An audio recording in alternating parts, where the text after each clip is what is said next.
For the only time all season, IndyCar has ventured outside the United States, and it's to the fourth largest city in North America. Just off of Lake Ontario, the famous CN Tower is part of the Toronto skyline. And the iconic Prince's Gate serves as the front door for this temporary street track events. As IndyCar begins to head down the home stretch, the championship is still open and the grid is very mixed today. Will Power is the most recent winner, passing Michael Andretti for fourth on the all-time list. Alex Palou has had a couple of bobbles recently, but is still the favorite for his third title in 4 years. But this weekend, 24-year-old Californian Colton Herta has been clearly the quickest and is looking to convert pole into his first win in over 2 years. Welcome to IndyCar Live, presented by Liberty Mutual. It's the Ontario Honda Dealers Indy Toronto. Since 1986, racing across Lakeshore has been a staple in the summertime in Toronto. We're back again and looking forward to the weekend. Kevin Lee, along with Townsend Bell, and the hometown hero, James Hinchcliffe, who's finished on the podium here a couple of times and has literally been coming his entire life. What's the significance of this event to you? Oh, I mean, Kev, this is where my love for IndyCar started. For me, it was Christmas in July growing up in the Toronto area, coming down here, seeing the IndyCars racing around Exhibition Place. There was nothing quite like it for a young kid, chasing my favorite drivers around with a Sharpie and a hero card. It is awesome, and the fans have showed up today in a huge way. The weather is great, and the action on track, I think, is going to be even better. And now it's fun to watch people chase Hinch with that Sharpie. All right, Townsend, we've got some championship contenders in really fast cars starting in the middle of the grid, and then there's the challenge of this street track. It's a huge challenge. Listen, this is always the most aggressive race of the IndyCar season. This is like racing's equivalent of a boxing match. Everywhere you look, there is concrete and steel, much like the Toronto skyline. How about Will Power narrowly avoiding disaster over in turn 8? The save, potentially, of his career. That could have been a massive crash for all of the drivers, Kevin, especially the championship contenders. They have to survive. You've got to protect your car on the start, but the problem is mid-season, guys get desperate and so aggressive here at Toronto. A lot of things could change in the championship by the end of the day. Now, Alex Palou still has a pretty comfortable lead, but it could be even bigger without a couple of bobbles recently. We knew we had the pace. I was thinking about the race win today, not the points. Yeah, driver mistake, solid P2. All right, congratulations. Let's go, boys. Overall, an amazing win for the 10 DHL car. Sorry, go ahead and engage first gear. Comes award on 1.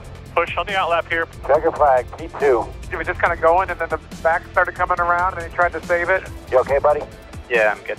There was no reason why I had to push there, so yeah, unacceptable. Checker flag, P2. Good job, everybody. Yesterday was a terrible day for us, but rebounded today, so it was overall a good weekend. There has been some challenges in recent weeks for Alex Palou. There's been some highlights too, but it gets tougher today with the qualifying penalty, has you starting a little bit deeper than I know you would have liked. But the challenges of the last couple weeks has seen the points lead decrease a little bit. Is there any cause for concern at all? No. I mean, yeah, I would like to have 200 points, but it's IndyCar, so yeah. Honestly, it wasn't great to struggle a little bit in Iowa race 1 with the crash there.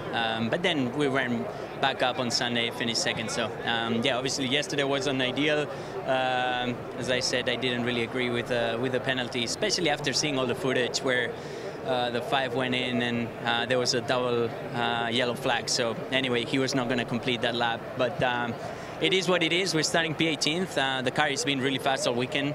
It was amazing in the warm-up, so it's going to be a long day for sure for everybody, I think, with the tires and fuel and everything. But it'll be a good day, hopefully, for the 10 car. He started 15th here last year and made his way to second, so no cause for concern today either for the 10 car, and Alex Palou looking for their third win of the year. Dylan, this has been a very fluid season. In some ways, it starts 2 years ago here. Alex Palou, that was when he agreed to drive for Arrow McLaren. This year, there have been 4 different drivers assigned to the 6 car, and now a second for the number 7 car because of this on Friday. Alexander Rossi, in the first practice session, could not make the corner in turn 8. That's been a problem for many this weekend, and suffered a broken thumb. There's optimism he'll be ready for the next event, but he's not able to drive this weekend. So Rossi is out, and back in is Théo Pourchaire. He was recently replaced by Nolan Siegel. Thought he was going to finish the season. Pourchaire has driven 5 races this season for Air McLaren, and look at everything he had to go through to get here because he had gone back home to France. So all night, all morning travel, just got a few laps in qualifying yesterday. And Charlie Kimball, he's got a big task on his hands today. Yeah, it's a huge challenge for Théo Pourchaire. You woke up Friday in France. Here you're waking up race day through the streets of Toronto. What's the weekend been like for you so far? I mean, crazy and stressful situation for the team and for myself. But, you know, when Tony called me at midnight in France Saturday, I just said yes. You know, he told me, you want to race? Of course, I'm waiting that since 5 weeks or more. And it's a dream for me. I love racing. So, you know, it was not an easy situation, as I said. A bit tired right now. It's going to be a tough race physically. But I have a good pace. I think I adapted pretty quickly. I didn't know the track. And the car feels good. You know, this team is a bit like a family. Like I said, you know, it's I know everybody. Everybody was really happy to see me again, and I was happy to see them again. So it's the same team, just a different car, different mechanics and engineers. But I'm ready for the race, ready to give everything. I think Théo's going to be learning every lap through the streets of Toronto today. Great to have Charlie with us. Also a podium finisher here in IndyCar, and what a strange season it has been. 7 cars have had Hinch, multiple drivers this season. What's the challenge for Théo? What isn't the challenge for Théo? Literally everything. He didn't know the track before he got here. He's still dealing with jet lag. His first laps were in qualifying. His first time in the car with a hybrid system. So there is so much to learn. Charlie said it. He's going to be learning every single lap of this race, but there's a reason they went through all the effort and jumped through all the hoops to get Théo Pourchaire in this car when there were other drivers available. It's because this team believes that he is still the best guy for the job, the fastest man behind the wheel. And with that expectation, Kevin, comes pressure. Right? You were picked as the very best available. You come here with impossible circumstances. The message, though, is not just finish. We all know that Théo Pourchaire is kind of hanging on to a thread of an IndyCar career that he thought he had in the bag, and it was taken from him. He needs to provide a wow factor moment today and remind everybody why he was hand-selected for this chance. Hey, and you never know. There may be more opportunities later on this season. We'll probably see more change on the grid. Coming up, a mini grid walk with 2 people in just a bit. You're watching IndyCar Live, presented by Liberty Mutual. Only pay for what you need. Race fans, now is your chance to drive away with a new Corvette, courtesy of Hy-Vee. All season, enter for a chance to win one of 3 Corvettes. Grab your mobile device and scan the QR code on your screen to enter. Only 1 remains, so make sure you get on that right away. It's a beautiful day here in Toronto. IndyCar's only stop north of the border. Let's get things started with pre-race ceremonies. Ladies and gentlemen,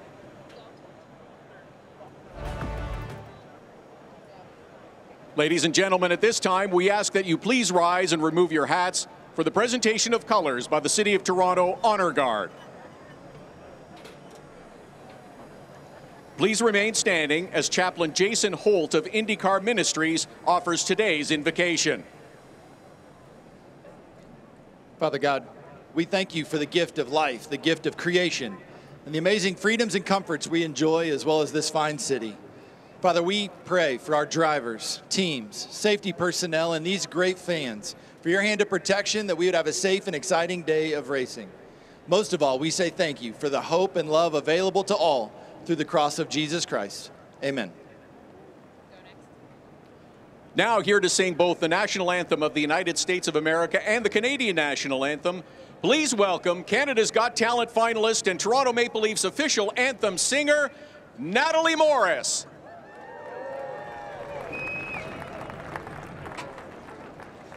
Oh, say, can you see by the dawn's early light what so proudly we hailed at the twilight's last gleaming, whose broad stripes and bright stars through the perilous fight o'er the ramparts we watched were so gallantly streaming, and the rocket red glare, the bombs bursting in air, gave proof through that our flag was still there. Oh, say does that star-spangled banner yet wave o'er the land of the free and the home of the brave. Oh, Canada, our home and native land, true patriot love in all of us command. With glowing hearts we see thee rise, the true north, strong and free. From far and wide, oh Canada, we stand on guard for thee. God keep our land glorious and free. Oh Canada, we stand on guard for thee. Oh Canada, we stand on guard for thee.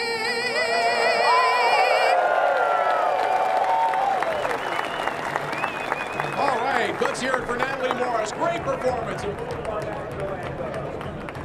There's lots of great cars spread all throughout this field today. Let's take you through the first few rows and give you just a preview of maybe what's to come. There's Colton Herta. He's been fastest in every session this weekend, still trying to find victory lane for the first time in almost a year and a half. He'll lead the field to green today. And next to him is Andretti Global teammate Kyle Kirkwood, who has won twice on street courses in years past, still looking for that first win of 2024. By the way, their team owner, Michael Andretti, has won 7 times here in Toronto. That's more than anybody else. Moving back here to row number 2 now, Felix Rosenquist, who's an Andretti satellite driver, has been a qualifying ace this year. The Meyer-Shank team, though, just hasn't had the race results to show for it, so they're trying to convert that today. He's been really good all weekend. Next to him is Scott McLaughlin, who's been one of the hottest drivers in the NTT IndyCar Series. Won last week at Iowa, first win on an oval. He's been really fast this weekend as well, and he's laser focused on the championship. We back up to row 3 now as well. Romain Grosjean, who's over here to the right,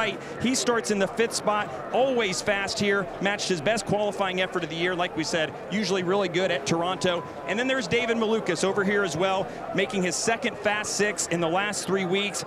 Lost his ride with the Premier team earlier this year, but has landed on his feet here with Meyer-Shank Racing and has been really, really impressive the last few weeks. That's just up front. Charlie Kimball, there are plenty of other stories and fast cars a little bit deeper in the field. There are absolutely cars buried midfield and further back, but I'm with a guy, the 2nd most winningest driver here at the Indy Toronto. 3 wins, 3 500 wins. Dario Franchitti, what does it take to go from midfield to the front of the pack of the checkered?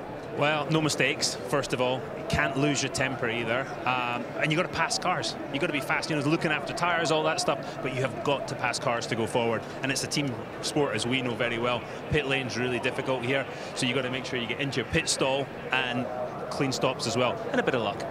Well, thank you. Take a little bit of luck, but row 7 to 9 is what I've got my eyes on here. Pato Award, the most recent road and street circuit race winner, row 7. Scott Dixon has won here multiple times before. He has won 2 out of 3 street circuits this year on row 8.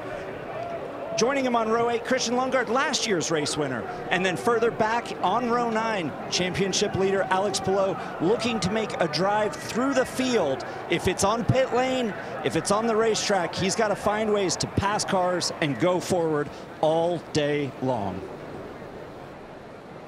And we should be in for good entertainment with wide open pitch strategies.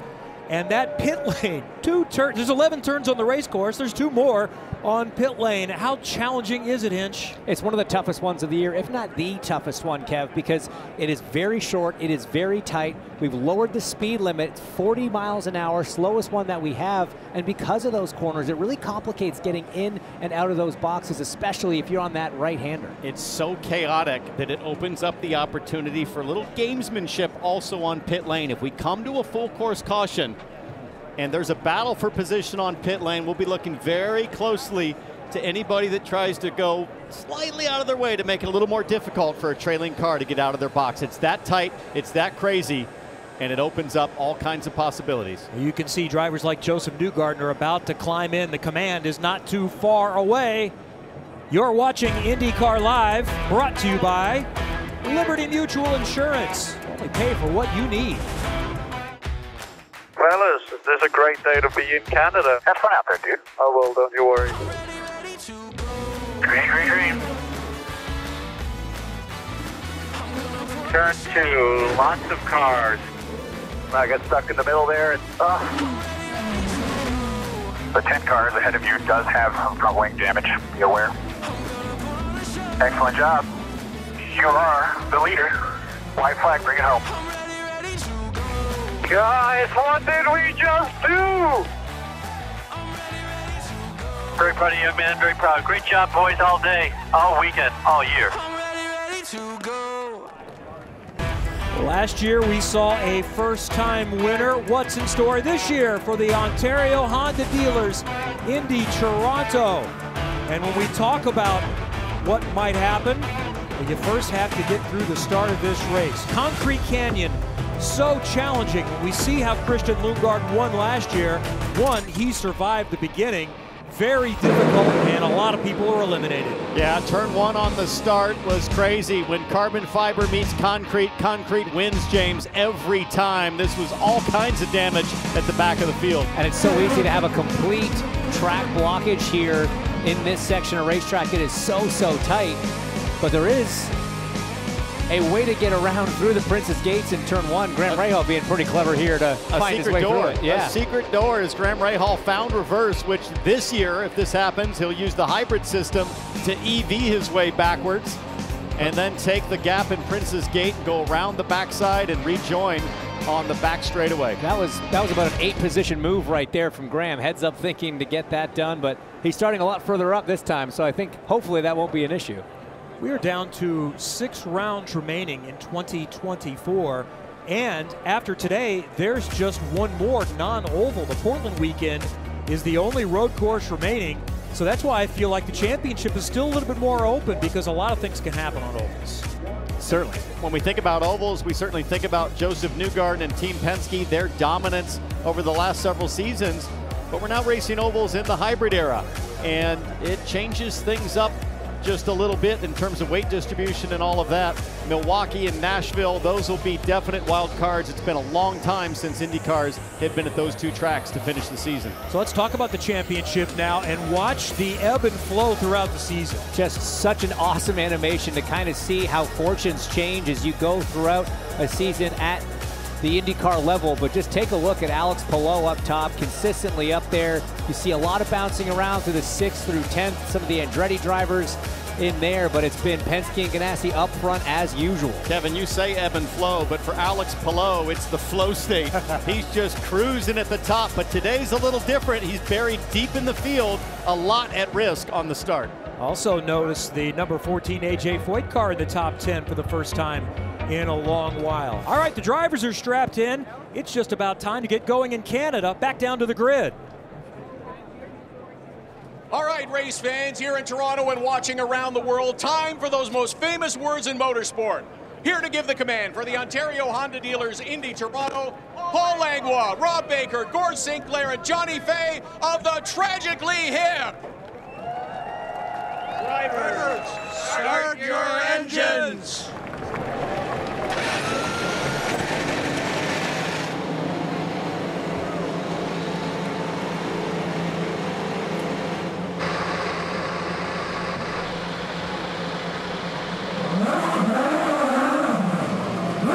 The Canadian in the booth had his hands in the air. Really cool for the Tragically Hip to be here for the locals as a part of the SiriusXM partnership with Meyer Shank Racing. All right, that means we're just about ready to go. We'll see the green coming up in just a moment. Street racing, championship points, and so much on the line today from Toronto. Today, the IndyCars return to a temporary course in Canada, but this time in Toronto, Ontario. And here comes the field out of corner number 11. The green flag displayed. He gets the checkered flag, and Bobby Rahal wins. There's your leaders. Inside, big time.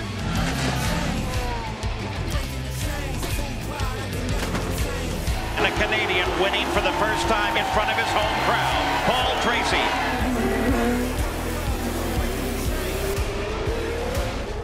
Will Power will win. Yeah, boys. How about that? 2 and CO, man. That's how we roll. Awesome job today, buddy. Awesome job. Great job bringing that Jaime car to the win. Oh, my God, guys. Thank you. Christian, first of many. Many more to come. There is so much history at this event dating to 1986. We saw our friend James Hinchcliffe on the podium. With Townsend Bell, I'm Kevin Lee. This is the Ontario Honda Dealers Indy Toronto, and we've had a great crowd all weekend, ready to see IndyCar back in Canada. It's time to look at today's starting grid. It's brought to you by Honda, and it is mixed up today. 2 young, fast Americans on the front row. It'll be fascinating as teammates to see how that plays out in the first corner. And further back, James, some big names trying to push forward. Yeah, we know the Andretti Global cars are good. You see Marcus Ericsson on the inside of row 6 beside Rasmussen. I look at Dixon and Palou both back there as well, so lots of room to move up for those guys. Big opportunity for rookie Hunter McElroy along with Théo Pourchaire. They'll start next to each other. McElroy making his first ever IndyCar start. All right, it's time now to explore this street course further here with our track preview brought to you by Honda, and we have access to the onboard for Felix Rosenquist in the Meyer-Shank Racing Honda. Look, guys, 1.78 mile racetrack, 11 turns, and it is a thrilling one. Lots of surface changes, a little bit of elevation, and some very atypical corner geometries for a street circuit. This isn't all 90-degree corners, Townsend, like we see at some places. There's a lot of character to this track. A lot of character, especially this apex curb right here that you can rip over, and then things start to build in speed as you go through turn 6 and hit this short straightaway, and then the tricky, treacherous brake zone for turn 8. Leading the field today is the official pace car of the Ontario Honda Dealers Indy Toronto. It's the 2024 Honda Civic Type R. Oriol Servia piloting, and we are just about set to go. So what's unique with the tire strategies of the front runners in the top 12? Only Scott McLaughlin is starting on the softer alternates. How long can he make those last? They'll start right at the exit of turn number 11, that left-hander, and it is a short run down into turn 1. Herta on pole, trying to convert. His teammate Kirkwood right next to him. Field lined up. Here we go from Toronto. Herta, black and yellow on the inside. How much will his teammate Kirkwood challenge him from the outside? They're side by side for third. 3 or 4 wide behind. Are we going to get someone in the wall? I see Christian Rasmussen, Santino Ferrucci. Also big damage to the AJ Foyt machine as the rest of the field files through unscathed. And now they blast down Lakeshore into turn 3. Great opportunity for an overtake here. They stay green, they'll run 2 wide through turn 3, which you can do. Marcus Armstrong looking super aggressive as the full course caution is out. But that number 11 orange and white car was pushing hard on the start. Get it started. Christian Rasmussen. My right front is completely bent in. I won't be able to get back. So we can't see it perfectly clear. And Now, actually, Santino, I was guessing Ferrucci had the bigger damage, but maybe it's just the nose cone. The question is, did the right front contact the concrete hard, or was it just a square hit to the nose? If it's just the nose, that's an easy I'll be fix. able to make it work. I just want to make sure it's safe, that's all. There you hear it. Ferrucci saying it'll work. He just wants to make sure it's safe. So he'll come to pit lane. They'll put on a new nose cone, and the AJ Foyt team will clearly replace the flat right front tire and look at the suspension to make sure it'll be able to hold up to 85 laps. Yeah, what a shame for Christian Rasmussen, coming off one of his best results, his best result in the IndyCar Series. Let's take a look at how it happened. Look further back at the orange and white car, James, and Marcus Armstrong's going to fire up the inside 3 wide, now 4 wide with Lundgaard on the outside. things get kind of jacked up there, and then Ferrucci ends up 3 wide to the inside of Pato O'Ward and loops it. It was Marcus Ericsson, I think, on the inside of Rasmussen. You see the defending race winner Lundgaard trying to go on the outside. He was the one that nearly made it 5 wide. Armstrong, one of the JHR cars, and then you see Marcus Ericsson there get into Rasmussen and just clips the left front of the wall. And as Rasmussen was getting into the wall, Lundgaard swerved right, and that's what pushed Ferrucci off of Pato O'Ward into the wall. On board here with Lundgaard. Watch him swerve as he knows Rasmussen's going to get in the wall. So he pushes the number 6 of Nolan Siegel further left. Oh, that's right, that's Pato O'Ward in the 5 car. Let's ride on board with Pato. Right side, left side, in the middle, right side. There's Ferrucci on the inside, and he just gets forced as Lundgaard comes across. Really nothing either Pato or Santino could do in that moment. Yeah, it's just Lundgaard taking avoidable action. Back looking outside you. On board here with Siegel.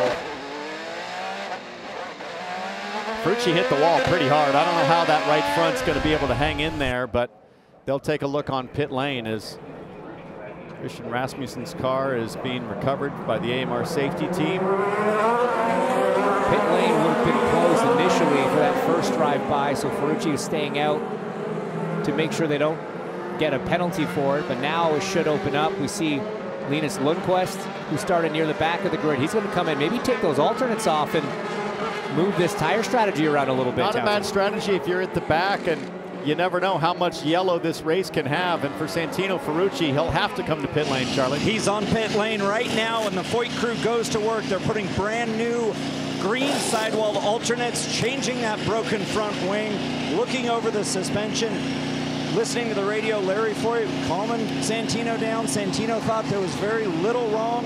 Thumbs up from the crew. They drop the car and send that 14 car back out. Santino looking to recover. You know, Townsend, we spoke to Santino on the grid right before he got We into his think race everything car. looks good, bud. Just give it a good shake and a good feel here. And we asked, I said to him, hey, you going to get a bit sendy today? He said, honestly, no. I'm 10th in the championship. There's 4 ovals coming up. We just want to survive today. So that was the last thing he wanted. But T-Bell, we've seen drivers get taken out on lap 1 and come back and still win the thing. But listen, he's on sticker greens. He's going to get a chance to circulate at high speed and get him warm, Kevin. He will be racing on this restart. Down to Dylan.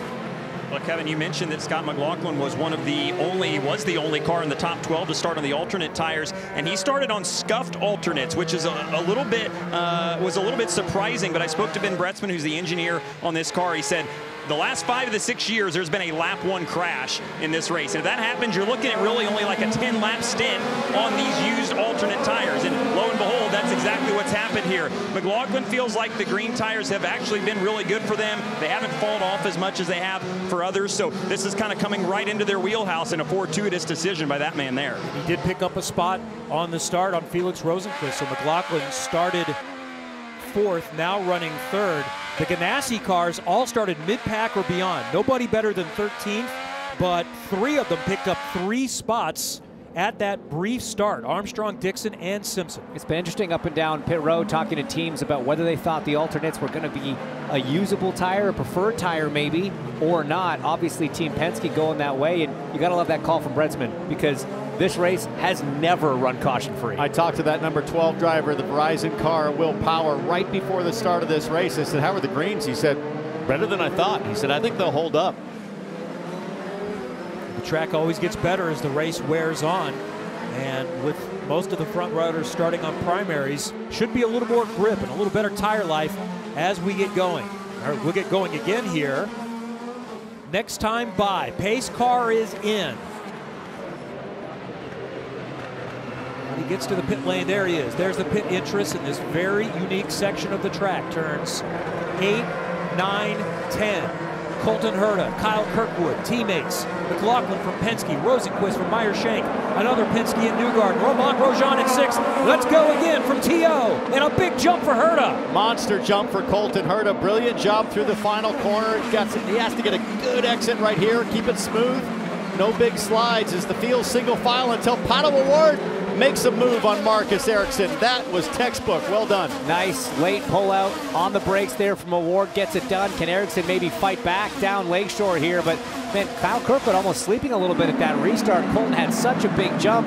So we see a few guys looking, a few guys defending. That's one of the JHR cars right up the back of Marcus Armstrong, side by side with Power. Dixon now in the wall. Is that Canapino or Grosjean? It's Canapino in the 78, side by side with, I believe, Scott Dixon.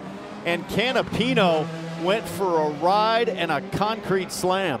And his best non-oval start, first time he ever advanced into round 2, goes away just like that. Canapino started 10th today. Big damage to the right front of that machine. I mean, you can normally get away side by side through turn 4 there. Not sure exactly what caused him to pitch out to drivers right into the wall, but unfortunate end. So the orange and blue car of Scott Dixon, was there any Yes, there was. So Canapino turned in to the right rear of Scott Dixon and just bounced enough to send him on his way right here. Boom. It shot so quickly. I wonder if kicked the wheel out of his hands potentially. We can watch on board here from Dixon, who nearly got into the back of Armstrong. So yeah, it's hard to see. It may have just kicked the wheel out like you said. So just like that, 2 cautions. We'll try again in just a moment from Toronto. You're watching NBC Sports coverage of IndyCar, brought to you by Honda, proud partner of the NTT IndyCar Series. Hy-Vee, this racing season, help Hy-Vee reach their goal of 100 million meals by visiting Hy-Vee.com. And by NTT, official sponsor and technology partner of the NTT IndyCar Series. Exclusively on Peacock today. Thanks for joining us. Kevin Lee, Townsend Bell, James Hinchcliffe, Dylan Welch, and IndyCar race winner Charlie Kibble joining us. And a look at our aerial coverage of the event, brought to you by Honda for the Ontario Honda Dealers Indy Toronto. We tried twice. We've not completed a lap yet, so we'll go again in just a moment. Incident, as is often the case on street races at the start, collected a couple, but Santino Ferrucci is still going and just came into the pits again. No harm, he's at the back of the field. But we've already lost Christian Rasmussen and Augustine Canapino. Too much damage, and they are out. You're down to 25 running. So will anybody settle down? I mean, it's opportunity on a street circuit. We see it every year here at Toronto. Starts and restarts. Opens up a chance to exploit, to pounce. You go 2, 3, or even 4 wide we saw in the start. So easy to run out of room. No guarantee this is going to be clean this time. They're going to be just as aggressive, especially mid to all the way back. Where is Alex Palou? 15th right now. That still means a 26-point lead in the championship over Will Power. But I'm sure Palou is rolling his eyes like, man, I'm just trying to survive here and settle in. And that's because Power's only down in 8th at the moment. The guy who's sitting real pretty is Scott McLaughlin. He started on those used alternates. Remember, you have to use one of each kind of compound, and you have to run brand new alternates. So you already know he's going to have to run a second set of these green sidewall tires. So it could be interesting. Colton Herta is going to get them set up again. Kyle Kirkwood right behind him. Let's see if he pounces a little bit stronger this time. Blue Clar is McLaughlin in 3rd, then Rosenquist, Newgarden, Grosjean, Malukas, Power, Rahal, and Armstrong. And around turn 11, green again. And once again, a good start for Herta. Maybe a little bit of challenge back there in 4th for Rosenquist. It is single file. We get through 1.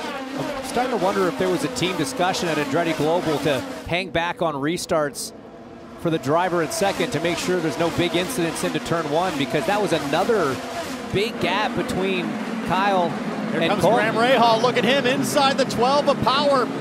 Graham backs out, I think wisely there. It looked good at the start, but he made a high percentage decision.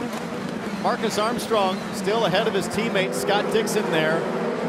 2 orange and blue cars on board here with Dixon, thanks to PNC. Let's just ride for a few corners. How does the master, the 6-time champion, how does he play his cards right now with the early chaos?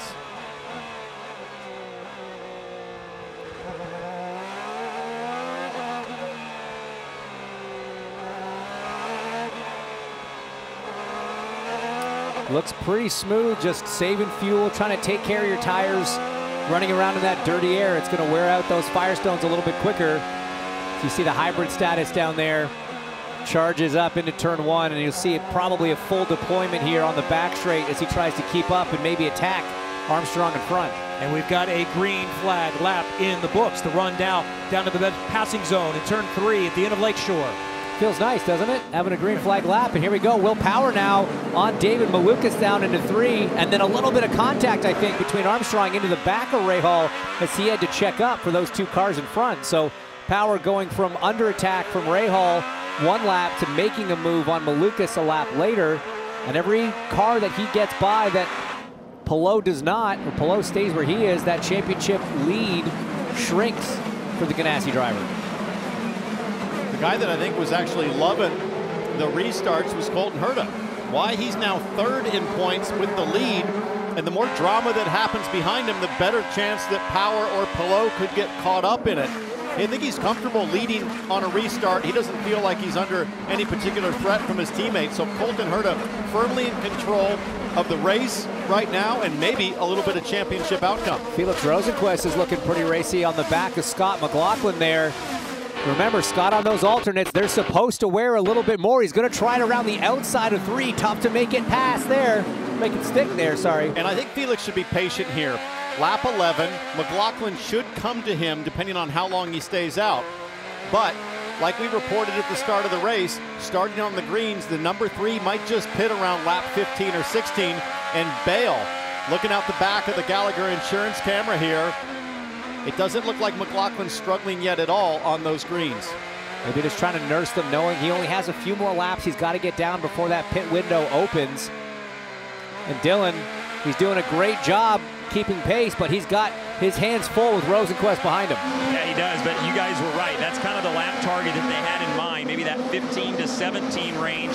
And they started on the greens kind of more out of defense. They honestly suspected several others of the front runners to kind of start on those softer tires. So it was a little bit of a surprise for them. So just on this U set, just trying to minimize any track position loss going to be the biggest thing before McLaughlin comes in, as you see Rosenqvist go around it. He gets the spot. Rosenqvist up into 3rd. So are we seeing the crossover where the primaries are better than the alternates? It's going to be interesting to watch these lap times. Those 2, Rosenqvist and McLaughlin, a little bit slower, decently slower than the top 2. Don't forget, all of the green tire feedback that came from warm-up came with track temperatures that were much lower. We're now at almost 110 degrees track temp as you see a replay of Felix Rosenqvist easily going to the high side. Crucially, I don't see the overtake alarm flashing on McLaughlin's screen. You see those lights that come up on the side of Rosenqvist dash there. He was on push to pass. McLaughlin did not use it in defense, which is a little surprising. He has used 16 seconds though, so according to our data, Scotty Mac's push to pass is working.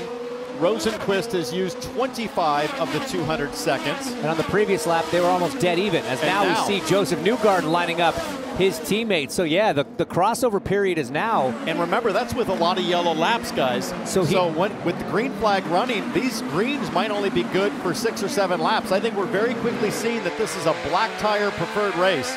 I'm still a little surprised they started on used alternates. It does open up some options. I think it was only a couple laps on them, but I agree with you. It does seem to be a weak point because they're going to have to run the stickers at some point. Well, here's the thing. With these alternates, they are a little bit more fragile. Every time you heat cycle them, they lose a bit of performance. So you put heat in them on a green flag lap, you go back under yellow, it cools down. Then you've got to heat them back up again. Every time you go through that cycle, it actually hurts them. So the fact that we had 2 cautions to start this race, though it means fewer laps, you got to pull on them under full race conditions, it can actually take a little bit of performance out, as we see the drivers that finished 1st and 2nd in this race last year. Christian Lundgaard in the black and red machine, and Alex Palou in that red and yellow machine, running right now, battling over 14th and 15th position. Clearly, Palou points racing today, making high percentage decisions. We haven't seen him force a move, get too aggressive, just trying to protect his car and settle in and maybe let the work happen when it comes to pit stop sequences. Look at Rinus VeeKay, and I believe that's the 51 of Toby Sowery, the rookie, getting a little defensive there. But Sowery having a really nice run and only a 2nd start for Dale Coyne Racing. 28-year-old from the UK who did well finishing 13th in Mid-Ohio. He's back in that car this weekend. He'll be back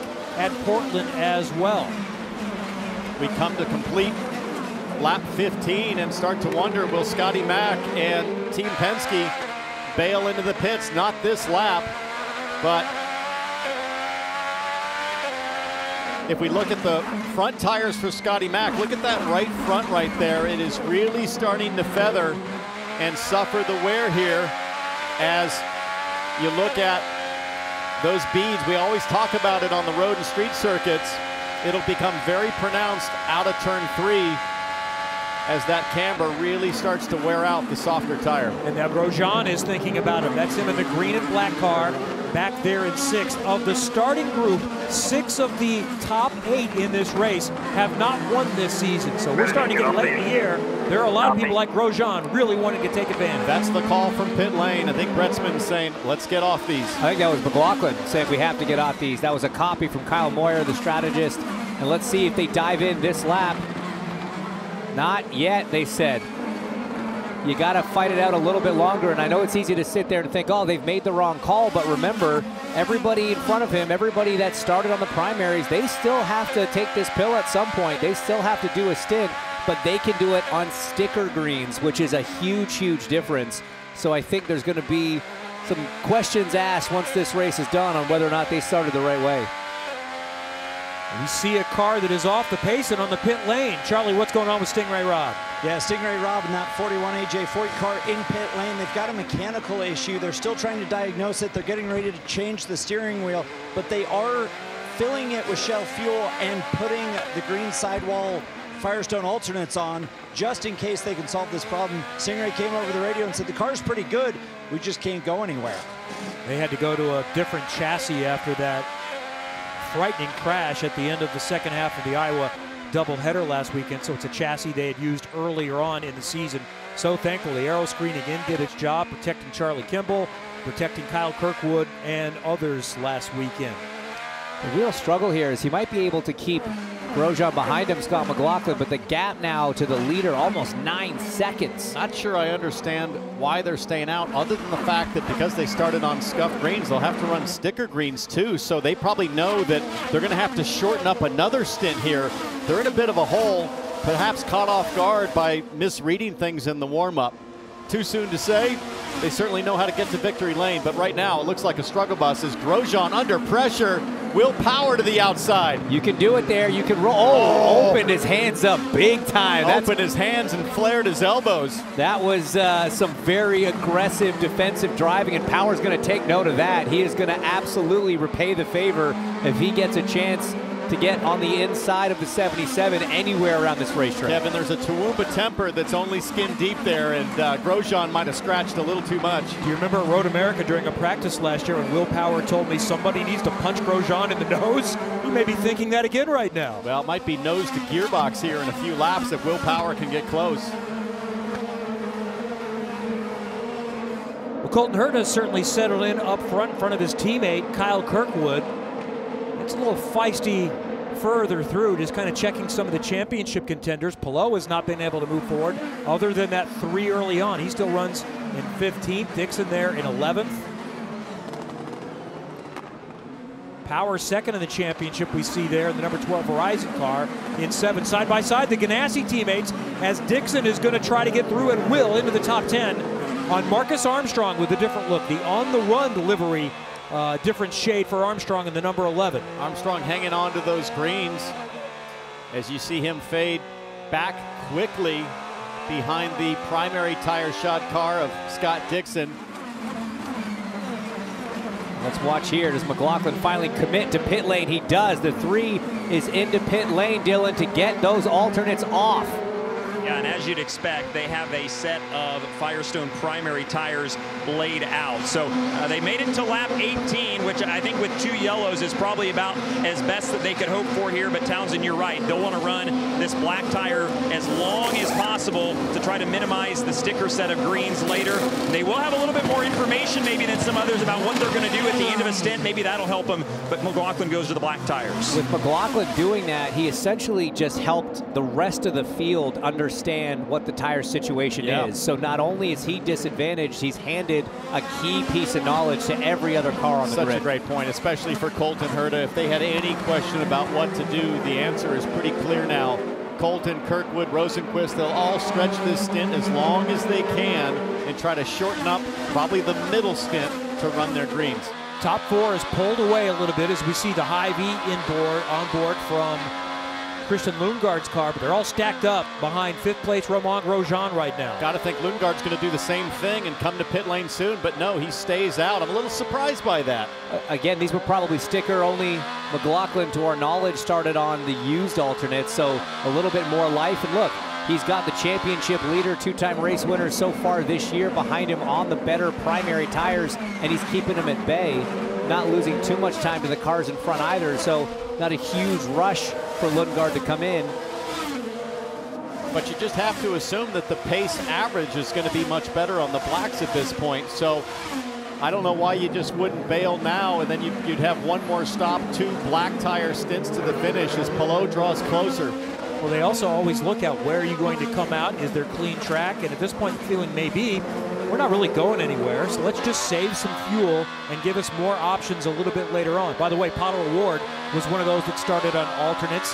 He pitted on the same lap as Scott McLaughlin. Nolan Siegel has also made a stop. The other thing, too, is hanging out and hoping for a yellow. If you can pit under caution, that'll be preferred over pitting under green, especially with nobody having pitted in front. So that's another part that factors into things, knowing that a caution can be around just any corner here on the streets of Toronto. But then conversely, if you pit before the caution like this man here, you're sitting pretty should the caution come out soon. So those are the greens that just came off the number 3 of Scotty Mack.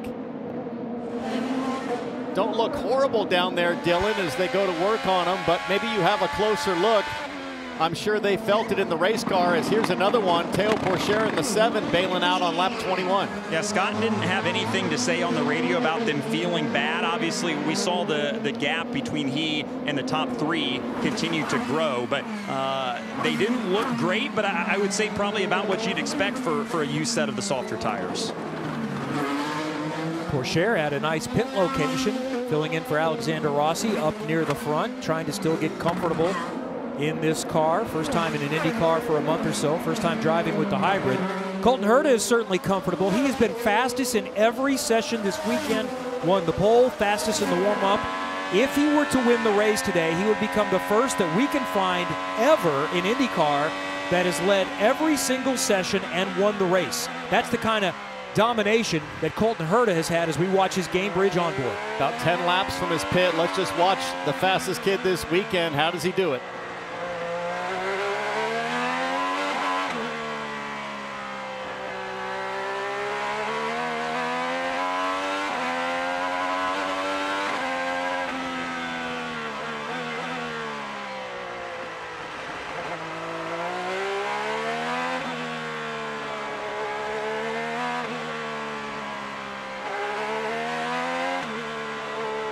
Tell us more about the leader, Dylan. I just think it's interesting. You know, it's been 6 straight races that Colton has started on the pole that he has not been able to find victory lane. So Colton echoed this after qualifying yesterday, as did Rob Edwards, his strategist, this morning. Simply put, they don't feel like they need to do anything crazy or special this weekend. The car has just been that good. But since Detroit at the beginning of June, both he and Rob feel like they've just been really solid from an execution perspective. They just kind of need that random generator of yellows in whatever lap that comes on. Just need it to fall in their favor. So just a little bit of luck would go a long way for this 26 car, but they have been so strong. They know they've been strong. They know they don't have to do anything wild today. Just kind of keep it between the walls and hope that everything else out of their control falls their way. Yeah, it really is a race to lose for this group. And his teammate Kyle Kirkwood, who right on board the AutoNation onboard, doing a good job to keep up with him. But let's listen to what the young Floridian has to say about his race so far. Okay, let's go pink 9. Pink 9, that will take you out of plus. And you can try not regenning if you want to save more fuel. So there you go, looking for an overcut situation. What this team is trying to do on the 27 side is save as much fuel as possible and hope to save an extra lap more than Colton Herta. When Colton comes to the pits, you have one more lap. You can run around on hot tires, try and lay down a fast one, and that's a big savings happening from Kyle Kirkwood. So this is fun. The race is on between these teammates. Gamesmanship between teams.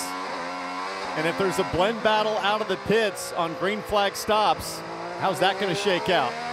This is what's so cool about the new regen and deployment technology with the hybrid. You heard Brian Herta, the strategist for the 27, say you can go to, I think he said pink 9, so that's a map on the steering wheel the driver can adjust, and that will take the regen function off of the hybrid system. So the only way to regen it will be manually, but that does improve your fuel mileage. When the regen is active, which is normally anytime you're off throttle, it does kind of compromise your fuel mileage a little bit. So this team trying to pull out all the tricks to get that extra lap for Kyle. Kevin, I think pink 9 is the color code for the Malibu Barbie tank top that Hinch gifted me recently. We're going to expect to see that on the next grid pre-race. Took a long time for me to put that on and send Hinch a selfie. Another thing that's really cool about this hybrid, you know, is what the drivers can do with it. You see the hybrid status on the pylon here, but what's something that the McLaren team invented, sort of created, and has now been mimicked by Andretti Global, is these two.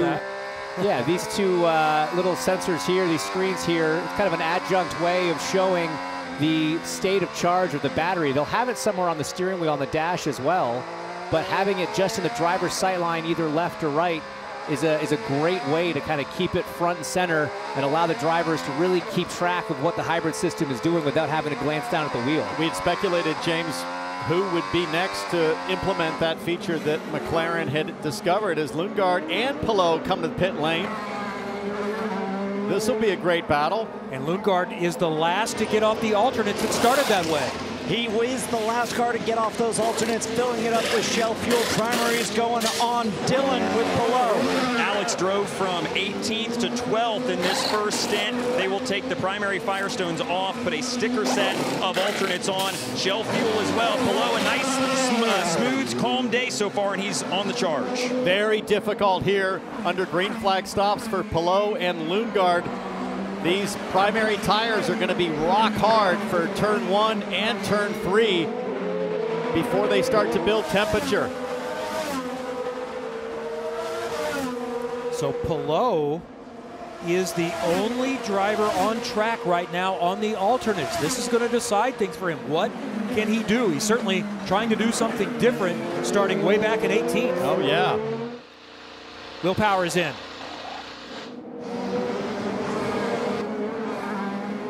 He's also going to the alternates. Another amazing Team Penske pit stop, 6.2. Sticker greens for Will Power. Let's see where Power comes out. He started 9th, picked up a couple of spots. He'd be making moves on the racetrack. Oh boy, look at where he is relative to his teammate, McLaughlin. So that's the penalty of those used greens for McLaughlin. Think about how much track position he lost hanging out on those until he could stop. But now you've got all those drivers up front in the top 5, top 6, sitting in, well, it's more than that now. It's top 10 plus, sitting in that danger zone that you like to say, Townsend. If the yellow comes out now, they're going to have to pit. But all those cars that have pitted, starting with Linus Lundqvist, actually, because he did come in early under that caution. And then Scott McLaughlin would cycle up to the front. This creates a bit of a challenge for Herta and Kirkwood because we know they're trying to game the overcut between each other, but now they're a little bit exposed with somebody like Will Power coming to the pit lane. So you're trying to game for the win with your teammate, but you also have to protect against that danger zone disaster potentially for another 7 laps. You're gaming for the win with your teammate. You're also gaming to shorten that green stint as much as possible. There's a lot of incentive to stay out, but there's a lot of risk as well. Kevin, anxious moments, I'm sure, for all the strategists right now in this phase.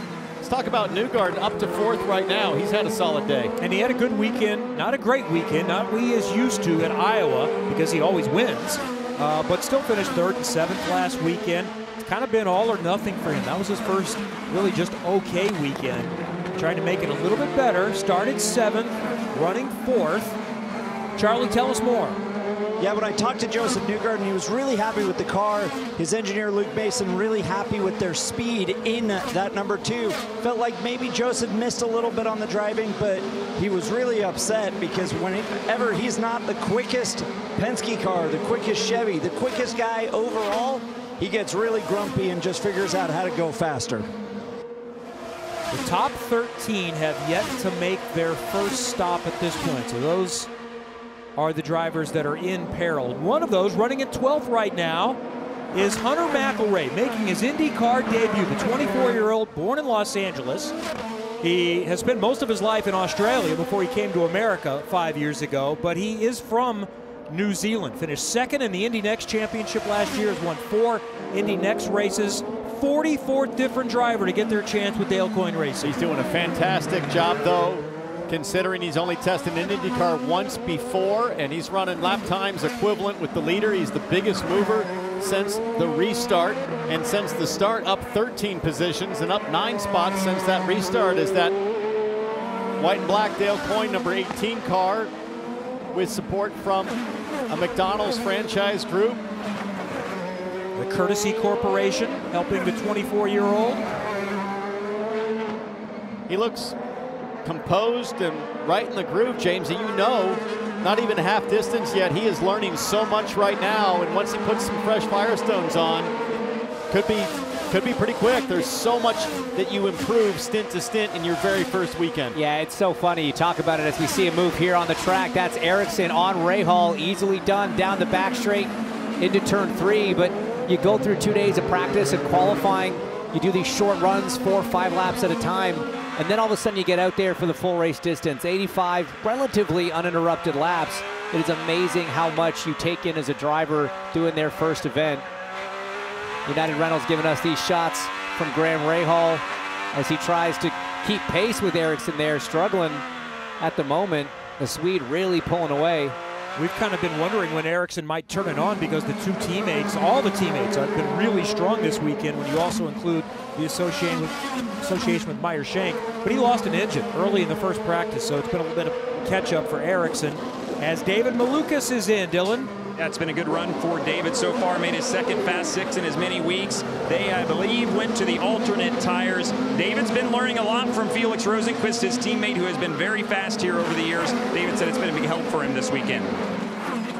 So those that just went to the alternates, how far do they need to get? When could they bail if they find they are not lasting long enough? Well, you've got to get to about lap 50, 49. So that's 18 laps from now. So if Malukas can hang on until then, he should be good. Palou trying hard to get around Malukas. Malukas on those cold tires just out of the pits.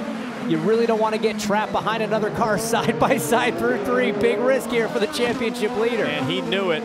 Alex Palou has seen enough behind the wheel and enough through the years here at Toronto to know the rim shot in turn 3 can really bite you if you don't own the position like Dixon did earlier. So Palou wisely backing out of that dodgy situation. And every lap that goes by, you're getting closer to that pit stop for the leaders. As Rahal comes in, he's going to get, a steering wheel change while he's at it. He's going to change tires. He's going to change 5 wheels.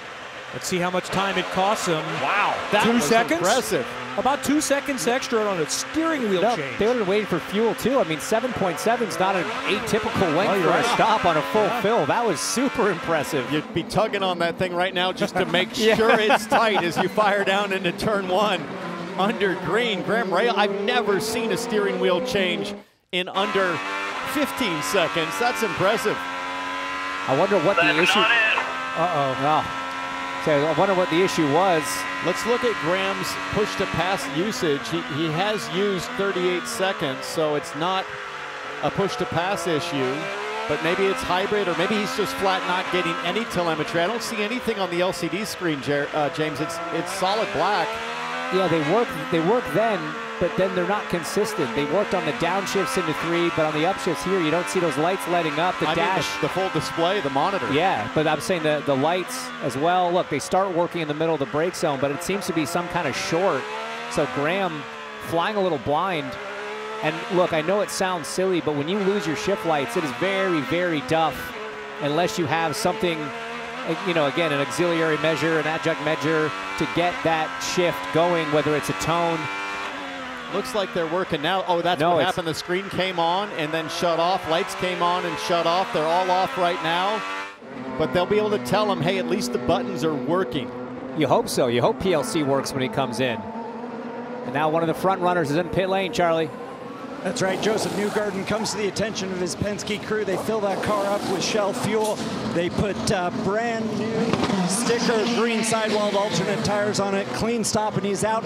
And the 77 of Romain Grosjean, same thing, full of Shell fuel and alternate tires. So those that ran long in the first stint are making this second their alternate set, trying to short that up just a little bit. You see Grosjean come back in the blend. And come out right behind Will Power there, but under attack. Pato O'Ward will come through. Pato O'Ward thinking about it and decisively making his move on Romain Grosjean at the last second. He was not happy yesterday, guys, after qualifying. Started 14th. He was held up by Alex Palou as Romain Grosjean almost gets in the back of Pato O'Ward in the brake zone. Now, Palou was penalized for interference in qualifying. That's why he started so far back in 18th. O'Ward was the one that was penalized, but he did not advance either. Dylan. There's Felix Rosenqvist, has been strong all weekend, is running in the 3rd spot. They'll take the primaries off. Sticker set of alternate tires on for Rosenqvist. So where does Felix Rosenqvist blend out as Newgarden's going to round the corner? Rosenqvist on cold tires. Newgarden's going to brake deep and try to make it happen on the back straight. This is how they were running before the pit stop cycle began. Rosenqvist in 3rd, Newgarden in 4th. But Newgarden's got to run here. Rosenqvist going to defend to the inside, going to make Joseph go the long way around, but can Joseph do the dummy? He does. That is textbook Newgarden. Goes way, way deep, a full car width off the apex, but both drivers playing nice there and making it through. Was that a shake and bake? I don't know if yeah, we'll call it that. We'll give him that.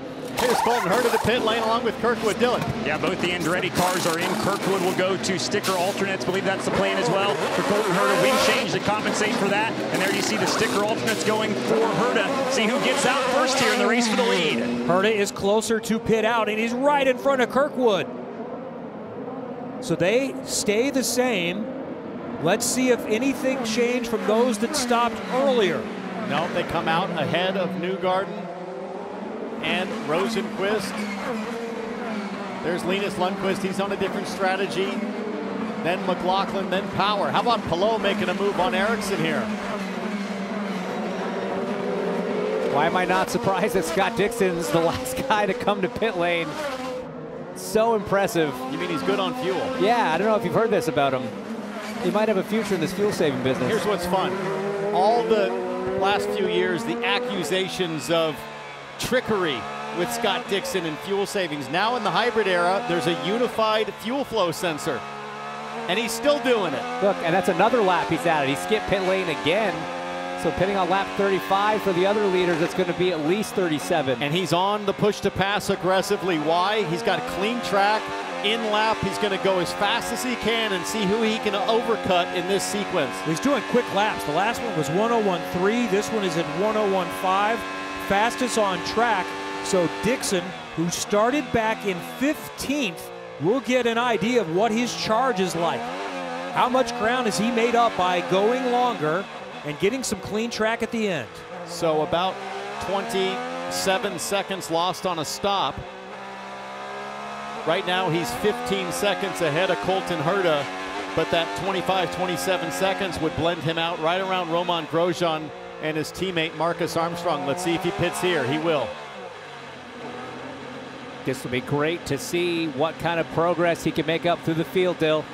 And nobody has scored more points on street courses this year than Scott Dixon in this 9-car, 2 wins and a 7th at the season opener at St. Pete. They will go to the sticker alternate tires here, try and make this as short a stint as possible. You see the Shell fuel going in as well. And we'll see where Dixon blends in here once everybody else cycles through. Maybe keeping an eye on Grosjean, Armstrong in that situation to see where he comes out on the main straight. There goes McLaughlin. Oh, he's going to move up significantly. He's in front of Will Power. Really did a great job there with the overcut. Can he hold off Will Power? These two guys have history, James. This could get a little crazy. They've done it before. Let's see what happens. The blue lights on the side of Will's dash tells you he's on the overtake for sure. Dixon is as well ahead. He's not going to have the same grip under braking, but he's got a good amount of gap. Nothing Power can do from that far back. Now Dixon will get tire temp because Power really can't make a move through this section. And Dixon will put his head down and go after Scotty Mack. And Power's got 11 laps on those tires, and we're not sure how long the softer green sidewall Firestones are going to last. Nobody's used more push to pass so far than Scott Dixon, but I think he did it in a very smart way. Making it work for the overcut to do wicked fast lap times. What's impressive about that one, though, is he got some moves done on track as well. We heard Dario Franchitti make that comment at the start of the race. You got to be able to move up on the racetrack, get cars past, and he did that as well as doing the mean overcut. First round of pit stops are complete. There have been some comers and goers. Let's look at the pit stop differential powered by NTT. And you see the time in the pit box and the outlap advantage Scott McLaughlin. In lap and the overall time on pit lane advantage Colton Herta, but overall about a half-second gain for Scott. The difference is just the time that he lost on that first stint on those tires. As we see Palou making a move on David Malukas. That gets Palou up to 11th position. His teammate Armstrong is the next car ahead to break into the top 10. So first stops are complete. We're getting close to halfway done already. A couple of different strategies in play. We'll see how it works itself out here at Toronto. You're watching NBC Sports coverage of IndyCar. Brought to you by NTT, official sponsor and technology partner of the NTT IndyCar Series. And by Smart Stop Self-Storage, the smarter way to store. Kevin Lee, Townsend Bell, James Hinchcliffe, Charlie Kimball and Dylan Welch in Canada. Great look at the CN Tower. And aerial coverage is brought to you by Honda for the Ontario Honda Dealers Indy Toronto. Really close to halfway. Colton Herta has been in control, not just today, not just in this race, but the entire weekend, Dylan. He has been the car to beat, no doubt about that, and running his first stint of the day on the alternate tires. This was his feedback just a couple laps into this run. What's the main tire concern here? Getting the information from the truck for you. This stint will be less than 20 laps for information. Stint will be less than 20. Big vibrations already. So you heard right at the end, big vibration, and interestingly, I've also heard a vibration reported on both Kyle Kirkwood's car and Felix Rosenquist's car, who, as we said, is kind of the Andretti Alliance car with Meyer-Shank Racing. They both are reporting it in the left rear. I haven't heard exactly where the vibration is for Colton, but it's a concern for all these guys on the alternate tires up front. Second weekend in a row for Colton Herta at Iowa on the short oval. He had a horrible vibration on the high-speed short oval as we take a close slow-mo look here.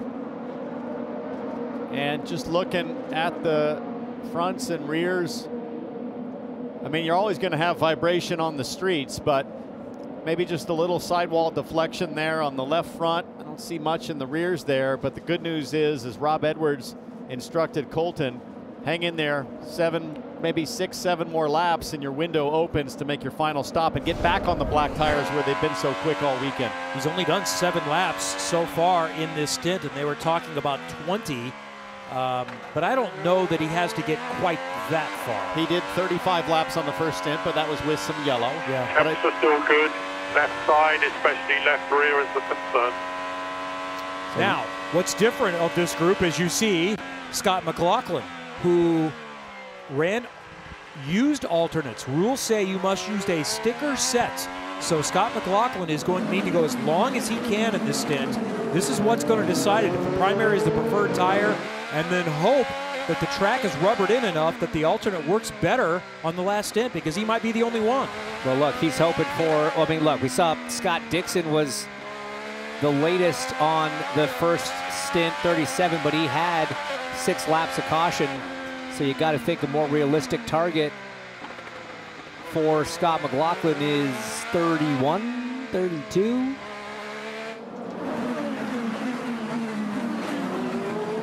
There's Teo Pourchaire filling in for Alexander Rossi this weekend on very short notice, trying to get around Toby Sowery there, and Pourchaire has a close call. See what it looked like from the onboard. Great runs out of gear a little bit later on the brakes. ahead at turn-in, but Sowery locks up. I think Pourchaire maybe did as well. There's a bit of room between the two, but... And oh boy, Toby Sowery wide in 6, all crossed up, massive oversteer, and what does Pourchaire do with that opportunity? He slides right by. That was a huge save. We've seen a couple times, if you could just get a little bit offline, it's so dirty. That's what caught out Alex Rossi, recovering from the broken thumb as a result of that. We wish him a speedy recovery, but that was a great save from Sowery as we ride on board with Mission Foods on board with Teo.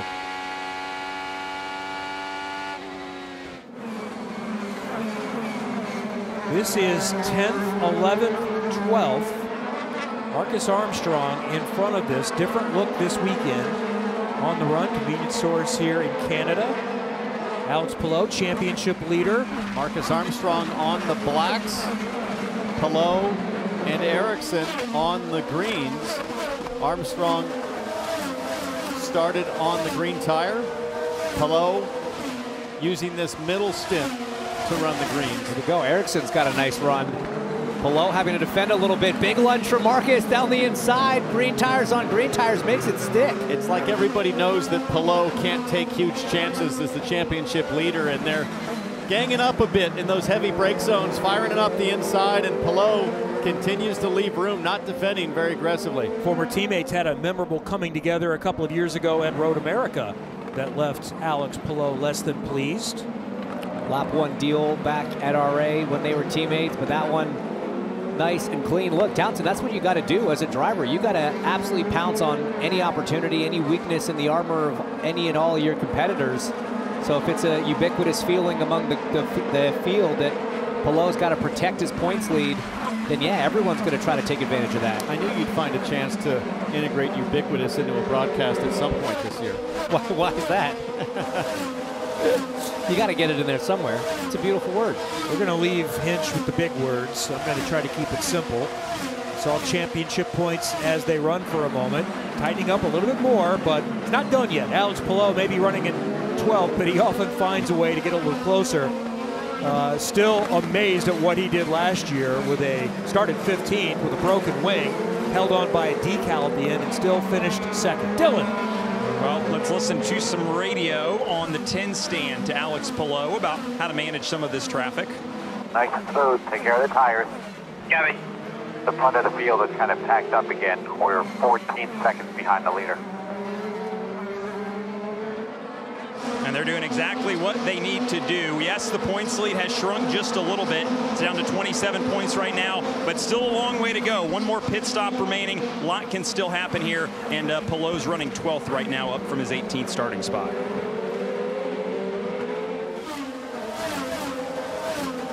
Wonder what Barry Wanzer is thinking there. Like, okay, we know Palou's not going to push too hard to defend in side-by-side action, but we're going to need to come out of here with better than a 12th place finish if we can. How do we game the system? I think they're going to look to go for the overcut. Save tires, stay patient right now, James, and then pounce, just like Scott Dixon did. The problem is they're on the greens right now, and I don't know if they'll be able to deliver the pace he needs for the overcut. That is the hard part. I mean, we've seen him able to save almost Dixon levels of fuel at times, but this is just not the tire to do it on, as Ericsson in that blue, green, and white car is now all over the back. I'd argue Palou does the opposite. Pit right now. Get clean air. And get lucky on a yellow coming out in danger zone, but find clean air on the hard tire and go the undercut route. Yeah, you have to look at the map and see if pitting now would put Palou out in clean air. Still a little bit on the early side, but we're in the window though, Kevin. Things are opening up for drivers to make their last stop. And does anyone want to take a little bit of a risk? It might take a little bit of a caution if someone's not great at a fuel save. As Ericsson looks like he's on the charge, he's going to work on Armstrong, and he's going to get that pass done. And so he's passed back-to-back Ganassi's. That's on the green tires for Marcus Ericsson, so he's finding pace with almost 15 laps on those greens. He's making moves on the racetrack as now Palou trying to line Armstrong up maybe into turn 8. Tough place to get it done without taking a big lunge. Not going to do it there, but Ericsson disappointed with his qualifying effort after the pace those cars had. It almost is like Barry Wanzer was looking at the same situation we were and radioed his driver, okay, need to press now. We're going to have to do this by passing cars, see if you can make a move on your teammate. Looking at push to pass for Palou, 95 seconds left. Armstrong, 95 seconds left. Up front, though, does Colton Herta now take this opportunity as he approaches lap traffic, Kevin, to dive to pit lane and take the insurance approach? That's 19-year-old Nolan Siegel just in front of him for Arrow McLaren, as we see the NTT data on board looking back to the leader that you'll eventually see come around the corner. There is Herta, lead under a second on Kyle Kirkwood. Another second back to Joseph Newgarden. Then there's a gap to Felix Rosenquist. Dylan, what kind of activity are you seeing on pit lane? Are the Andretti Global guys getting ready for the top two cars? I have not walked down there quite yet. I'm monitoring a couple other things. Alex Palou, by the way, did just say the alternates are starting to fade, and Scott McLaughlin is expected in next lap, so they'll have to run 35 laps on that sticker set of alternate tires to finish one out. That's going to be a big challenge here. Here comes Alex Palou, lap 51, getting those greens off. Dylan. So here is Alex Palou. As we said, he just reported the tires were just starting to fall off. The rear tires specifically were the challenge for the 10 car. So they'll have 35 laps here, their final stop, the undercut, and they'll go to the primary tires to finish this one out for Palou. And now he's in position if a caution were to come out. He's going to cycle forward, so everyone else is in a little bit of danger right now. Guys, he can win this race. That's absolutely a possibility. That's just the nature of street course racing. He's got the right tire. He's fueled to the finish, and a caution absolutely changes the look of this race up front. Colton Herta and Kyle Kirkwood should come now. They have the pace. They're going to finish on blacks. Don't risk it. I don't think you want to hang out, but they do. They're staying out for another one. McLaughlin comes in, and James, 34 laps on greens to finish is going to be a tough, tough battle in the sun here. 111 track temp. Dylan is there. And the good thing is as we've talked about, they haven't felt like on the new alternates that they have been that bad at the end of a stint. So obviously I think we've seen you probably prefer to have the blacks here at the start of this race, though I don't think the 3-car was super worried about having to do this strategy if that's how it played out for them. But it's going to be tough for McLaughlin, as we said. Ben Bretzman, and as they call themselves, the Thirsty Threes, are pretty smart. So let's see what they've discovered and if they learned something that others don't think is possible. Pietro Fittipaldi, got to look at him in the Hub Insurance number 30 car, getting through some traffic. Here's Colton Herta's on board. He stays out another lap. Guys, I'm so surprised that they're electing to keep Colton Herta out because you're allowing Joseph Newgarden to catch up to Kyle Kirkwood, and you're so exposed to a yellow right now. Yeah, the two team from Penske, one of the quickest in pit lane, as we see his teammate Will Power in the Verizon car now in his last set of primaries on, and away he goes. Scuffed primaries, it looked like, for the 12. The only thing I can think of, Kevin, is that Andretti thinks the blacks are better, but they're not exactly magic if you stretch them too far, as Lundgaard now makes his final stop. So last week at Iowa, race 1, from pole, Herta lost the opportunity because they pitted too early. That's the risk on an oval. Then a caution came out, and he lost that track position, fell back to 11th or something like that. Here in this case, if a yellow comes out and you have not made your stop, you are going to cycle back past everyone who has already stopped. One thing I would say is he goes by pit entrance again. It doesn't appear that Nolan Siegel is holding him up. He is not right on the gearbox of Siegel. Siegel is actually the 3rd fastest car on the racetrack, Charlie, as Joseph Newgarden comes to pit lane. He has to come around the outside front of the 21 car. Rinus VeeKay behind him, brand new, slightly scuffed. Oh, problem on the left rear. The left rear is loose. He's trying to launch. They're trying to get him to stop. They missed getting that left rear tight. They haven't got the car back up in the air yet. Big problems for the 2 car. They dropped the car before getting that left rear nut on, and he's away. Oh, that is brutal for Newgarden. They were on for about a 4.5-second stop, which would have been huge in the battle with Herta and Kirkwood because they didn't need full fuel. Neither will Kirkwood or Herta, but Team Penske, I thought they were going to be able to jump him there, and that is just a tough blow for Newgarden. Cycles out behind Palou, who was just running in and around 10th place. You see it there, 11th for Newgarden.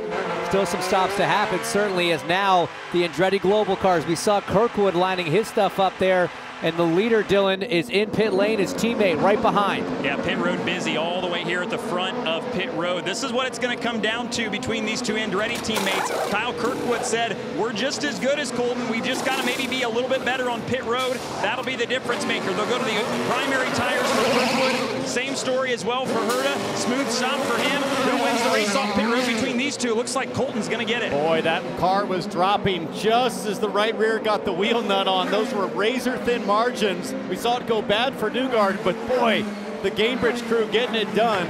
But it was absolutely tight margins between the car coming down too early and the right rear wheel nut being secure. So now Dixon and Ericsson have not made their second and final stop. A little further back, Rahal also needs to stop again, and now he is in pit lane at the moment. So this is nice. They're kind of splitting strategies at Andretti Global, leaving Ericsson out a little bit longer, trying to see how far he can stretch those as Power looks to try to get a move on Rosenqvist, who's half defending against Power, half looking at McLaughlin. McLaughlin still again on those alternates. Oh, into 5, big lunge. Nicely done from Will Power with authority. Scott Dixon's in pit lane. Dylan. Let's see what kind of magic the 9 team can work. Did an overcut of the leaders once again here. Final stop of the day for Scott Dixon. Primary tires going on, and the launch is smooth. They've had a little trouble with that today, but that one was smooth for Dixon. Not as quick as they would have hoped at 6.9 seconds. They didn't need full fuel as Dixon comes out ahead of McLaughlin. So this is a net third on track. Oh, we have a car in the wall. Linus Lundqvist, he's backed all the way out of it. If he can fire it up, that's one of the features of this hybrid. Théo Pourchaire involved in this as well. It's a very uphill section of racetrack. You see the 7 rolling backwards. Who, by the way, is trying to understand the hybrid. He's never done anything right front with left this. puncture. That's Pourchaire being told front left puncture. You can see it right in front of the leaders. He got rolling, managing to stay green. Dixon and Scott McLaughlin are come racing up behind. And to the pit lane.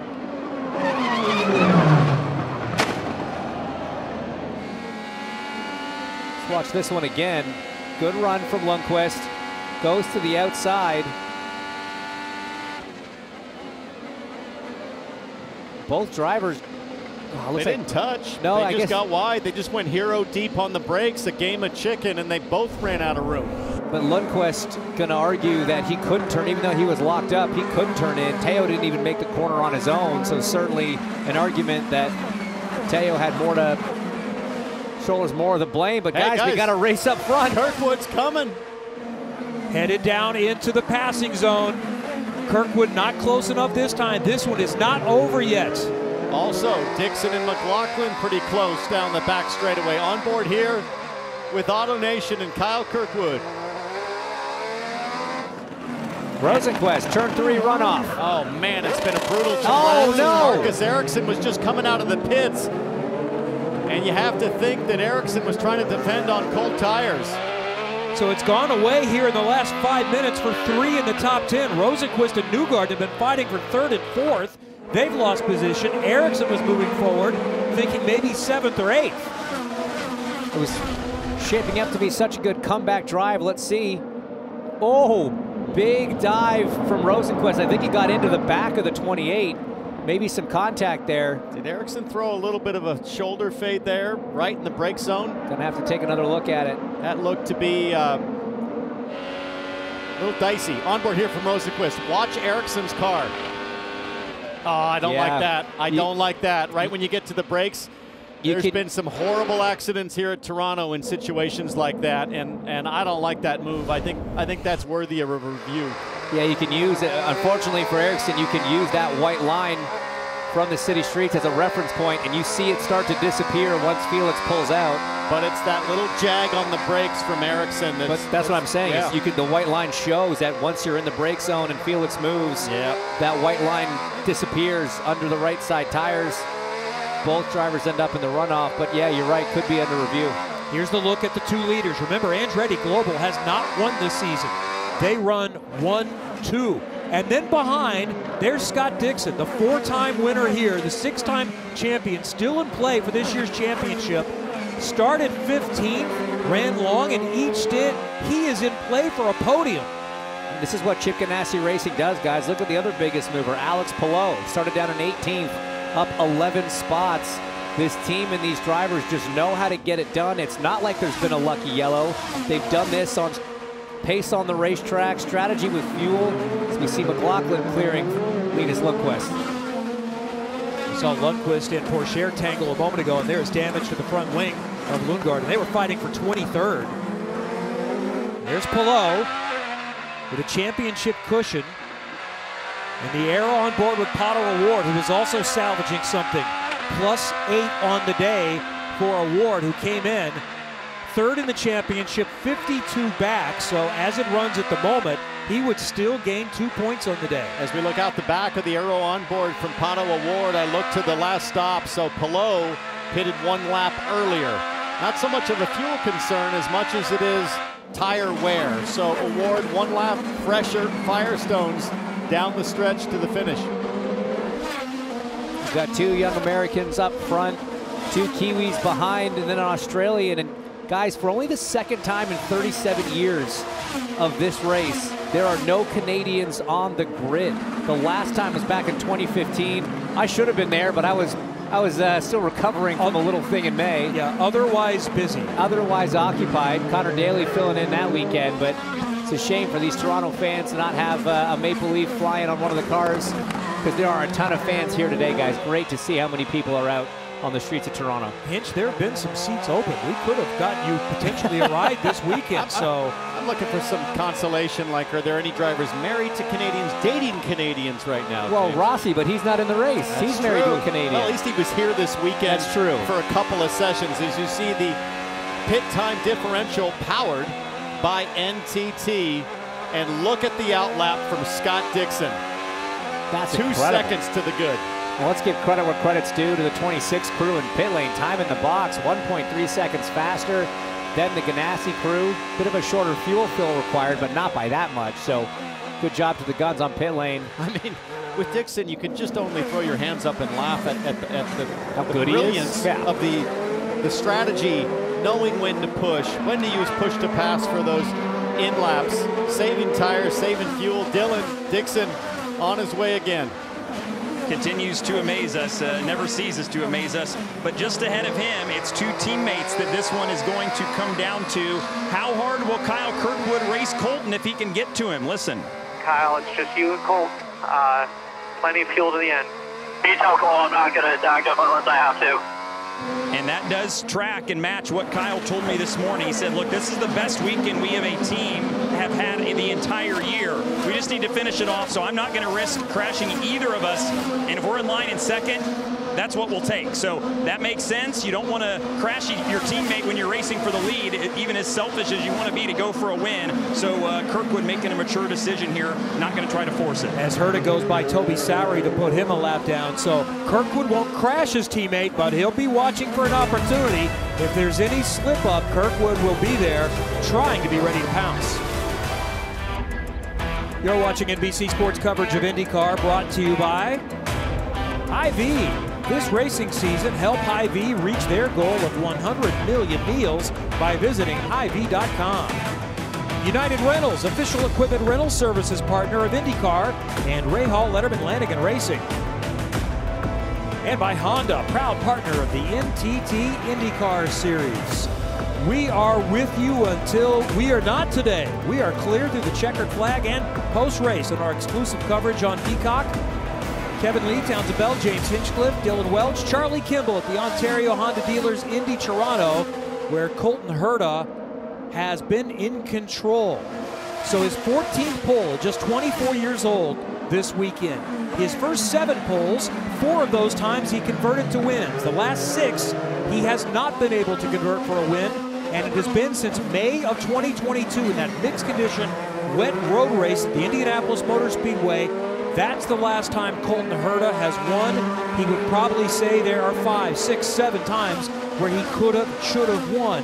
He's got to hold off his teammate. He's got just over 20 laps to get it done today and get Andretti Global their first win of the season. And the first driver that we know of, potentially, in the history of IndyCar to lead every session of a weekend, which is a pretty useless accomplishment, but still a pretty cool one to have. Not if you're Colton Herta. I guess. You're flying home going, job done, I'm happy. Yep. Well, it's just the kind of, we see more issues with the 60, Felix Rosenqvist. Got the fans in the cockpit there. I don't see them working on the car, James, but maybe doing a reboot of some sort, or maybe an electronic issue. Can't see if it's plugged in, the auxiliary cord, the data download cord on the other side of the car. What a tough day for this team and driver. So we saw Rosenqvist and Marcus Ericsson tangle just a little bit, and it was reviewed. No action is going to be taken on that. Here it is again with Rosenqvist. That's the tail end of it, was trying to get a run on Ericsson. And it impacted both of them. Ericsson is back in 11th now. And unfortunately for Rosenqvist, he has been so quick so often. Just doesn't have a lot of results this season. 4th at Barber, a 5th at St. Pete, 8th at Detroit.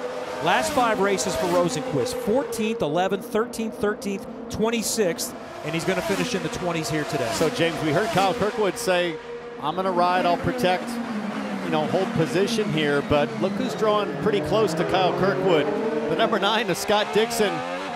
Biggest mover, most impressive, I think, on the day, but job not done for Dixon. He wants more. Yeah, PNC Bank driver wants to... Nothing in a vibration. Nothing, Scott. Wants to add a 5th win to the tally here in Toronto as he reports a vibration back to the grid, or sorry, to the pit stand. Yeah, he is stalking. He's quick. I mean, to follow that close behind, just about a half second, a little over behind Kyle Kirkwood in that dirty air at a track like this, you've got to have a lot of pace in that car. Look at the difference between Colton Herta and Kyle Kirkwood right now. That gap is growing as the gap from Kirkwood to Dixon shrinks. And if he can get by Kirkwood, I'm not sure he has anything for Herta, but if there was a caution and a restart, game on. However, you look at push to pass remaining, and Scotty D had to use up about 3/4 of his 200-second allocation. Meanwhile, Herta and Kirkwood comfortably juiced up as the yellow's going to come out here for Kyffin Simpson. Who was just saying that a yellow could make this game on? It's not my fault. Andretti Global, it's not my fault. I don't have that control. Look, guys, Kyffin Simpson in the turn 8 wall. This is the same corner we've seen so many issues at today. Sorry, not today, this weekend. Started with Rossi on Friday. We saw Linus Lundqvist in this barrier. We saw Hunter McElroy qualifying in there as well. Let's take a look. Just getting it a little bit hot. Eerily similar to the Rossi crash. Like identical. Like there's nothing, they're not really locked up. The question is, did Kyffin Simpson get his hand off the wheel in time to not suffer the same injury? Look at the left hand here, still on, still on. We can't see it there. Hopefully he released that left hand. Because just like in the Rossi wreck, the left front catches that tire barrier and it rips the wheel out of your hands. Doesn't seem to be any issue there for the young driver from the Cayman Islands. Take a look at what we're talking about with Alexander Rossi on Friday. And painfully, you see the left hand still trying to steer the car off the wall, and watch it rip out of his hands.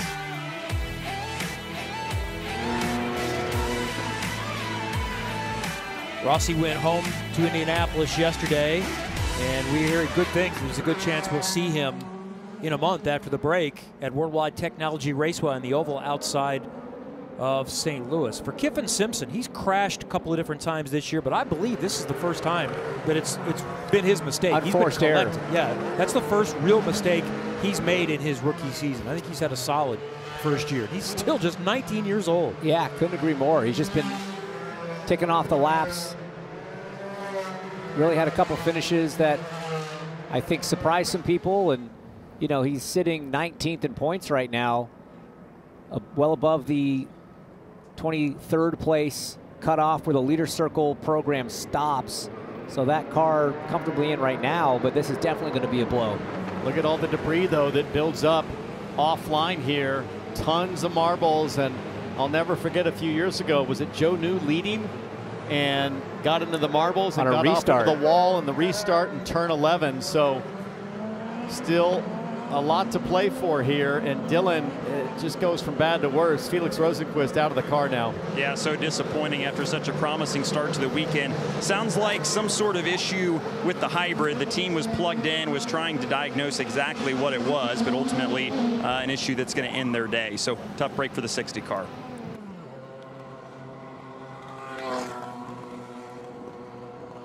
So this caution puts some others back in play, and who I think maybe as happy for it as anyone. Remember, Scott McLaughlin, the only one trying to do a long stint on the alternates that don't last as long, so this shortens this stint for McLaughlin. Helps a little bit, but I am sure he's regretting the decision to start on those used greens. Track temp now 112. That's the highest it's been all day. And so it's sort of a double-edged sword here. Which way is it going to go for McLaughlin? A lot of times you like having the softer tire for a restart. They get up to temp a little bit quicker, maybe a bit more aggressive on the restarts, but the heat cycle can take a lot of life out of them long term. The softer tire pick up a little bit more debris under caution and make it really squirrely for the first few corners of the restart. A red-white car with some black in it. You see the number 45 Hy-Vee of Christian Lundgaard, last year's winner, has moved from 16th to 12th on the day. And don't forget, you still have a chance to drive away with a new Corvette, courtesy of Hy-Vee. We've been giving you a chance all season to enter for a chance to win one of 3 Corvettes. Grab your mobile device, scan the QR code on your screen to enter, and either take home a Corvette or maybe it's just delivered straight to you.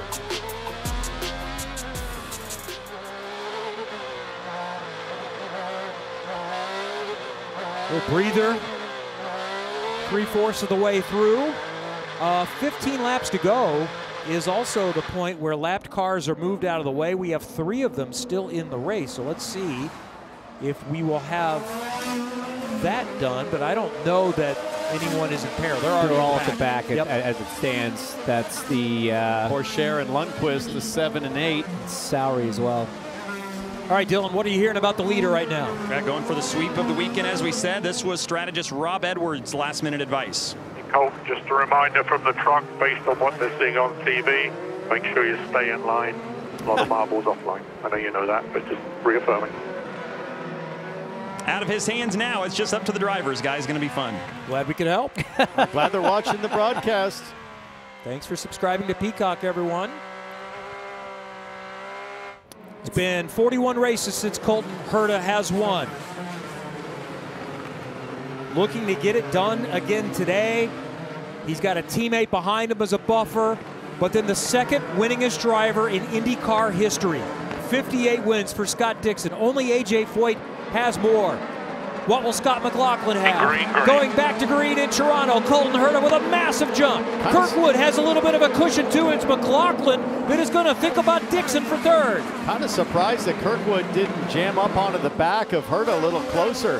I'm not. It's been every start and restart so far. There was a discussion at that team. I almost guarantee you that if you guys are running nose to tail, give each other the buffer. Let's settle it in turn 3, Let's see what happens at the brake zone here. Kirkwood pretty close. Anybody further back going for a lunge? Not yet. Oh, bit of a reactive move there from Will Power, trying to keep Pato O'Ward behind. Could certainly argue that he was trying to fake out Alex Palou. The rest of the field seemingly getting through okay. Some side-by-side action behind. Lundgaard thinking about Marcus Ericsson. Ericsson had tried to get Marcus Armstrong, but lost a little bit of ground.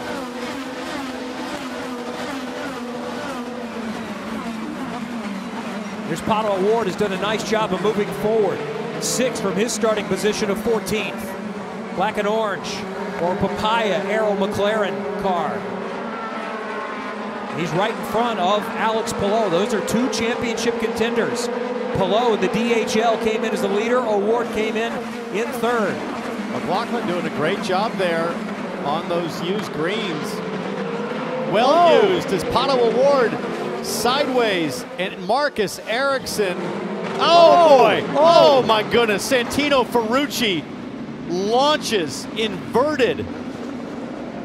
And just about 1/3 of the field has been collected. The big one here on the streets of Toronto, and Ferrucci is upside down. And you hear the words, Ferrucci says he's okay. Eerily similar to his teammate Stingray Robb, with the same kind of launch and rotation at Iowa last week. I was just going to say, I wouldn't be surprised if we saw a red flag for this, and sure enough, we're getting word that Race Control will throw the red flag. A lot to clean up here, a lot of damage to a lot of race cars. We need to make sure every driver's okay. And there it is, the red flag waves. The cars will come down. Sorry about that. Come down pit lane. This changes things in a big way. Yeah, I'm fine. Marcus, stop. There's no point, bud. That's going to be a long lap. You're going to leave a lot of debris around the racetrack, and that car is damaged. Well, he may be thinking I can pick up 3 or 4 positions from all those that are out. He's passed them already. I guess he's got a little. You got to get to the line. Little fire to the brake or the hub, upright on the left rear there, as the AMR safety team takes their time to gently roll over the AJ Foyt number 14. And once again, the roll hoop, the aero screen, all of the safety innovations of IndyCar over the last couple of decades, demonstrating once again just amazing resilience to the structural integrity of the car. I mean, Santino Ferrucci climbing out unassisted after a ride like that, it's amazing. Up into the fence is also part of the concern, guys. There might be some damage that needs to be repaired before we can go back running. So let's see. We know that it starts with Pato O'Ward, who just gets in a little wide, a little hot, spins around. Ericsson locks up, nowhere to go. I think that was Pietro got into Pato O'Ward first. I believe you're right. Then Nolan Siegel. Ferrucci seemingly having nowhere to go. Let's see again this incredible angle. And watch Palou, the championship leader, just barely gets by there, and he has to hang on to it. There was a big wiggle. Who clipped Ericsson. him? I think this is Pietro That's Fittipaldi Pietro. in the hub car, and then Ferrucci. And then Pourchaire. Wow. Hits his teammates.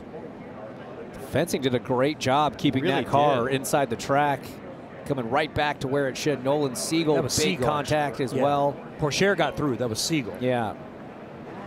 And that's more robust sort of FIA grade fencing than we would have seen a few years ago here.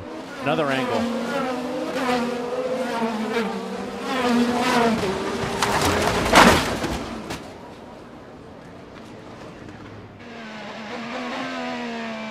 This is from Siegel's on board. Oh, all Full course three. here, full course. It's bizarre. First you had Pietro, then Ferrucci and Siegel, 3 in a row, all make it right into the front end of Pato O'Ward, who was stationary. And I really hope Pato is all right here. This was some massive hits as his car sat stationary.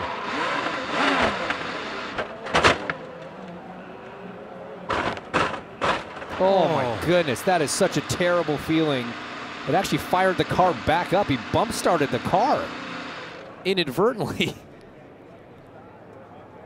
Just sitting there and having all those multiple impacts. He's basically just sitting as a launch ramp. Well, I was going to say the angle of the car, right? The front of the car angled down like that. It wasn't until Nolan Siegel came around it actually dislodged the 5 from the wall and took that ramp angle away. Yeah, because once the front wing gets deleted here from the first hit, that nose is just prime for launching Ferrucci. But that feeling of sitting there is so helpless. Oh. I mean, Siegel's lucky that he didn't jump up the exact same way. He hit just a little bit further driver's left. I think Siegel arguably had the biggest hit.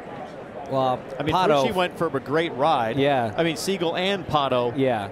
Because Siegel had the most aggressive deceleration there, as Santino fortunately waves to the crowd. We saw him flexing his hand a moment ago, so hopefully all is okay for Ferrucci. There's Ericsson still sitting in his car. He's hoping to get back to the pits. I think it's turn 3 for Ericsson. You can get a top 15. We're down to 13 on the lead lap. And there are still 3 others that are a lap down that are running. So I think there are 16 cars still running. Ericsson is the 17th.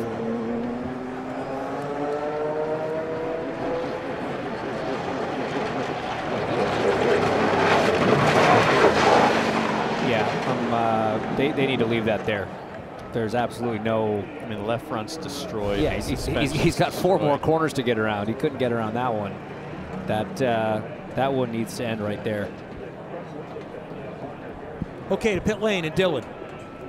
Well, let's chat with Rob Edwards here, who is the strategist for Colton Herta, but also the COO of Andretti Global. So it's been a perfect weekend so far for Colton. Can you guys finish it off here? Would have been nice to have just kept running and not have to deal with the rain. Obviously, first of all, thankful that everyone's okay after that incident. Pretty scary looking incident. I mean, yeah, I mean, obviously Colton and Card are both in a good place. Just got to run out the laps to the end and hope for no more drama. Well, we heard Kyle on his radio say he wasn't going to try to push super hard under those green conditions. On this restart, what's fair game for these guys? How do they play it? If it doesn't go well, they're going to have to talk to Michael, so I think they both know what they need to do. That's a good answer. Thank you, Rob.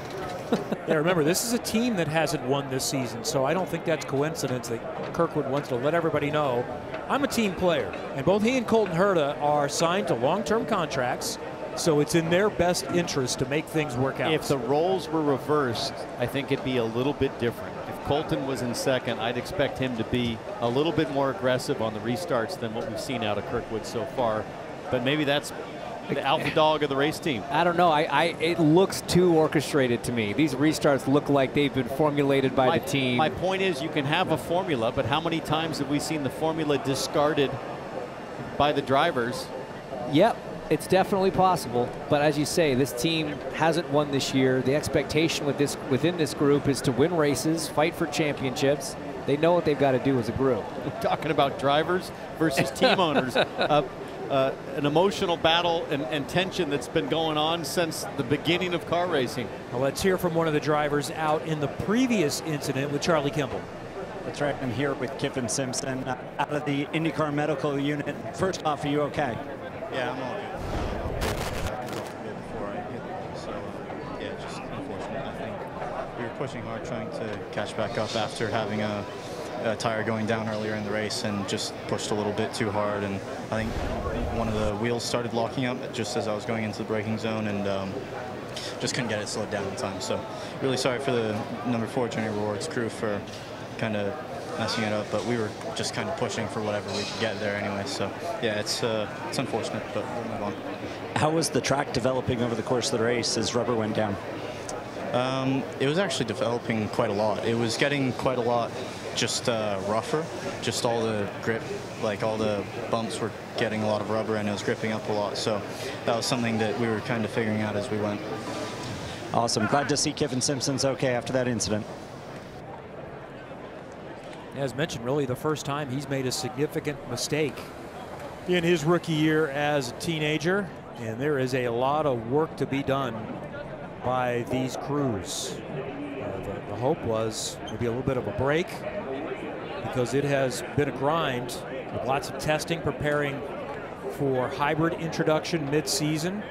No race for almost a month, but now busy time to get these cars back in order. Let's congratulate IndyCar on a successful deployment of hybrid, right? We've been through the permanent road course at Mid-Ohio, where it made its debut.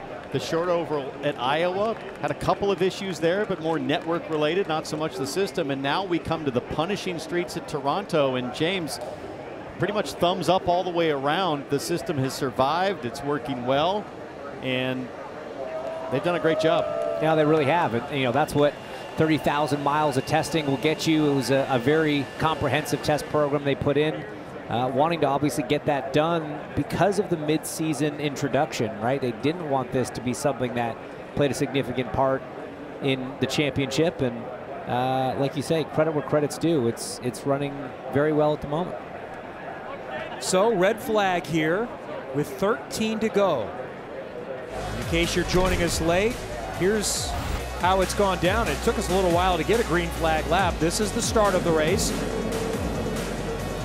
On lap 1. And that was Santino Ferrucci in turn 1, getting moved over into the wall, and then it was Grosjean moved the concrete barriers back with this hit, Canapino. The quickest steering wheel change in IndyCar history for Graham Rahal in the 15th. Didn't fix the problem, unfortunately. And look, even with that, he struggled to get it on right away. That could have been even faster, but barely held him up. Joseph Newgarden was in position to finish maybe third, maybe fourth. Still might get there, but they had a mishap in the pits and lost significant time. But he is 7th right now. And then this was Linus Lundqvist and Théo Pourchaire. Last-second replacement driver for the injured Alexander Rossi. And then Rosenqvist and Ericsson. That could have been a massive crash. So lucky that that car didn't get airborne. As you say, could have been much, much worse. And then this, the unforced error from Kyffin Simpson, who we just heard from. Glad to hear that driver is okay. Before the chaos that unfolded in turn 1 on this restart. Starting with Pato O'Ward spinning. Innocent spin from Pato O'Ward, but it's a blind corner for the guys that are coming through at speed, including Santino Ferrucci. Goes full X Games mode there. Luckily able to walk away. Like how the spotters have found the sustainable garden on the roof of the Hotel X there. Red One flag of the best is, views in town. The red flag is long enough. Time for a dip in the pool. You may have a few moments ago seen the top of Pato O'Ward's helmet as we mentioned the spotters. You may have seen a shot referencing Bob Jeffrey, longtime spotter in NASCAR. He won championships with Dale Jarrett, Tony Stewart, and then moved to IndyCar a few years ago. Won one with Joseph Newgarden and has been with Pato for a couple of years. And Hinch, he surprisingly lost a very quick battle with cancer that he didn't tell anyone about this weekend. Kept it to himself. A huge loss for the racing community. You know, we talk a lot about how motorsports is a family, and you know, I got to say, the spotter group in particular are especially close with one another. And you know, Bob's been a mentor and a friend to so many of the men and women that stand up on the spotter stand, and it's a loss that is definitely being felt this weekend. So nice tribute from everyone on the McLaren side.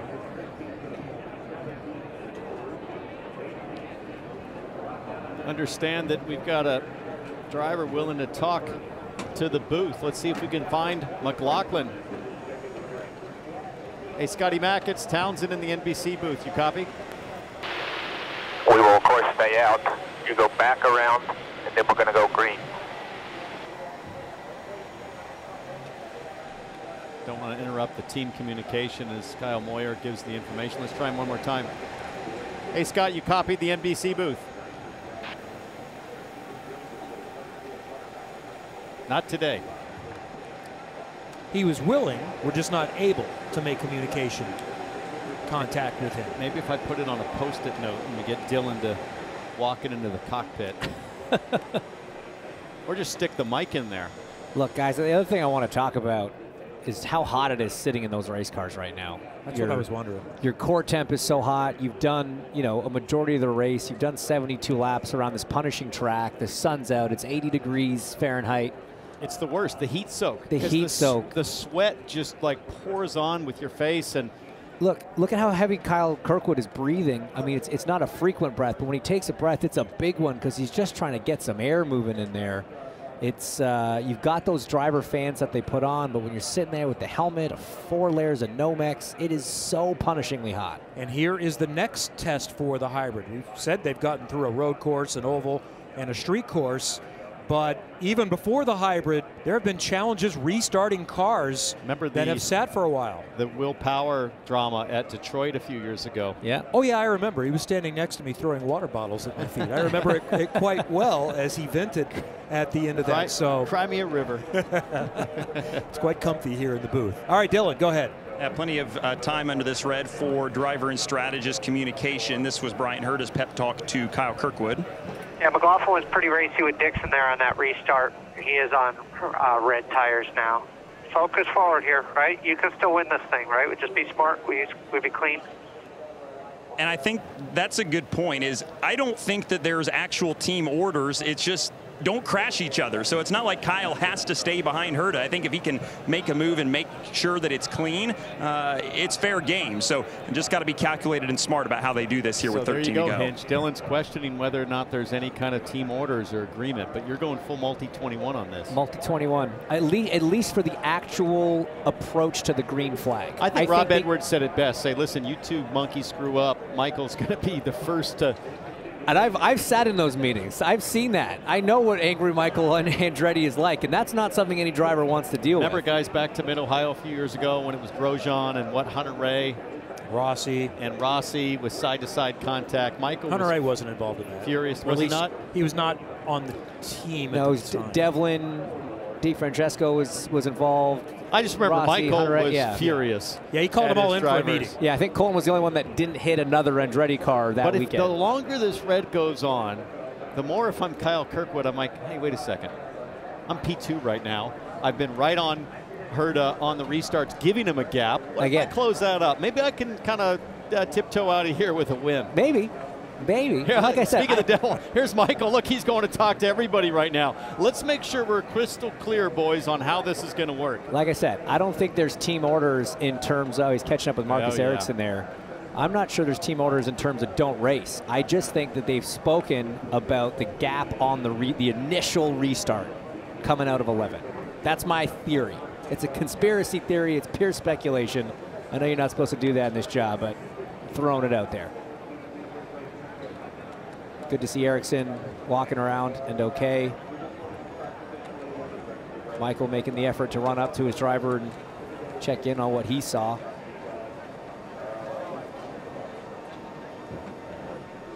So this is why we are red at the moment.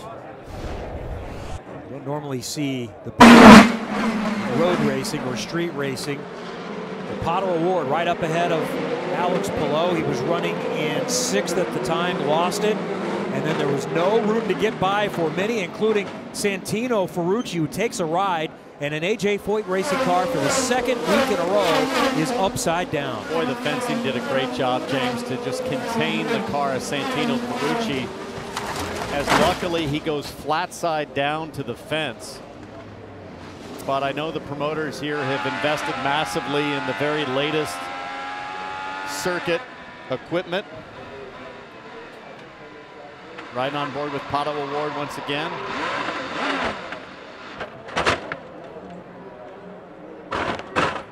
And he's just watching it all come at him. Helpless feeling. You can see he reached up to communicate with his race team and then had to pull his hand right back off the wheel at the last second as Pietro Fittipaldi makes the first front end contact. Then you had Santino, and then the biggest one, frankly, there, Nolan Siegel, nose to nose on Award. And that's one of those things where, you know, sometimes your ankles can get bat around pretty hard when you're the car sitting broadside. I just want to go back to that onboard with Pato Award, because one of the things I want to try to freeze and take a look at as the camera comes around, let's look at the dash on his wheel for when the yellow lights come on. So let's keep running. I don't see it yet because obviously these cars are coming. We've got 2 cars in the wall.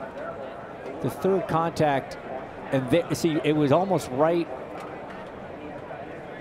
There it is. So you see that yellow light right there. Sorry, it's a poor circle. But that is.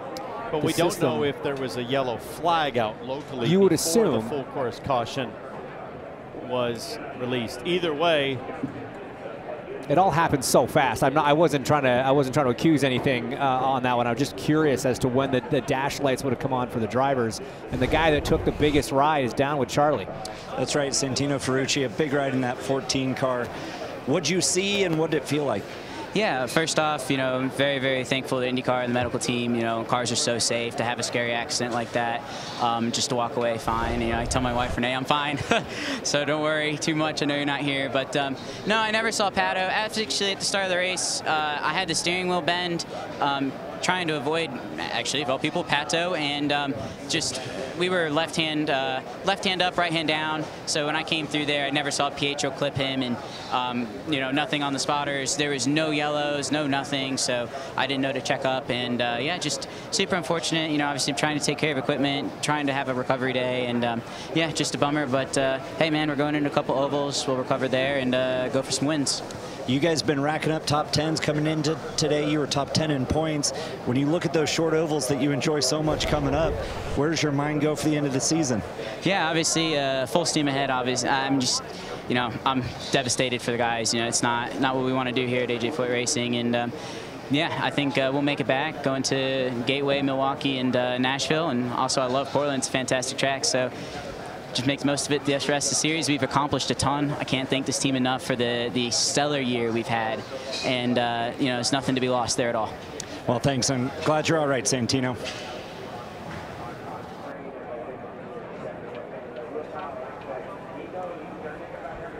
So we are about ready to see the engines refired. There is the command.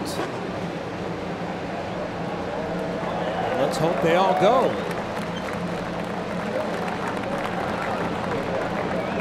Look for any drama, any scrambling, but none there. All the cars fire, seemingly without issue.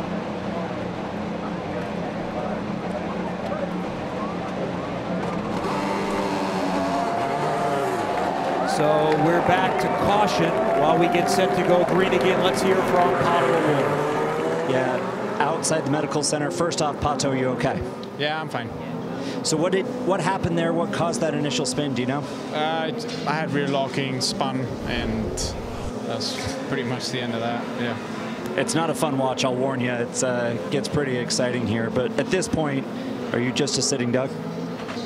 I'm so surprised IndyCar didn't call a yellow. Like, you're just calling for a massive shunt.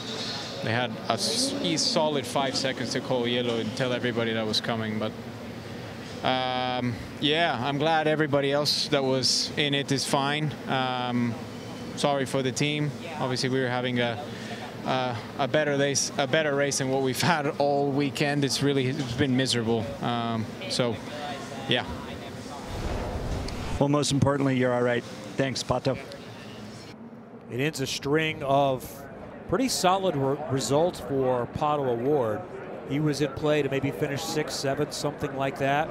And starting with his runner-up at the Indy 500, when he lost the lead on the last lap, finishes of 2nd, 7th, 8th, 1st, 2nd, and 6th. He was doing what he needed to do to stay in the championship. And coming into this weekend, he was the only driver in the field to have completed 100% of the laps in the season. So we now don't have a single driver that's going to manage to accomplish that over the season, which is unusual. It is, especially at this early in the season. Still with a bunch of races, bunch of ovals to go. That's something sometimes when you lose, you know, cars go a lap down and they'll lose 1 or 2 laps on that count. So despite the long delay, at least in the last 3 corners of the track, still just as dirty offline, James. The marbles are still there, so all the same risks exist for someone like Colton Herta as Graham Rahal opts to pit here, Kevin, and put fresh Firestones. Last car on the lead lap with so many cars out today. Smart. Along with Théo Pourchaire, these two could get pretty racy. Pourchaire is a lap down. Linus Lundqvist, also still in the race, is a lap down. So there are 13 on the lead lap. Rahal is in the back of that pack.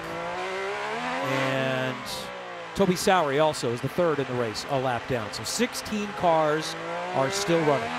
Lights are still on the pace car. There's a little bit of debris that was still flapping around on the front straight, I think, that they wanted to take care of. I love this nose cam, this Cambridge on board from your race leader, Colton Herta.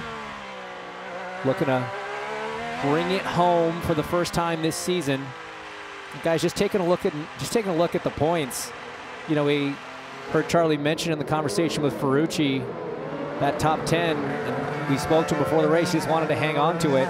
Right now, he won't lose any spots in the championship. Still classified in 20th place. A lot of cars out around him. So not all lost for the 14. We've talked about Colton Herta. It's been a little while since he won. A dry spell ended not long ago. Will Power had gone a couple of years without a win. It's been 2 years, 2 months for Colton Herta.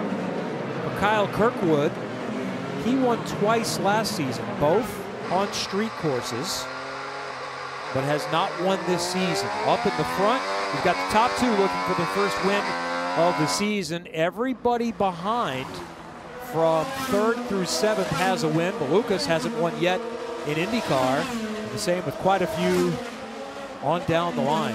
Have to see what kind of start the top 3 get here. Restart, but that light blue car of Scott McLaughlin with those used greens to close things out, James. 115-degree track temp now, the highest we've seen all day. I think this guy in the Gallagher car is going to have his hands full.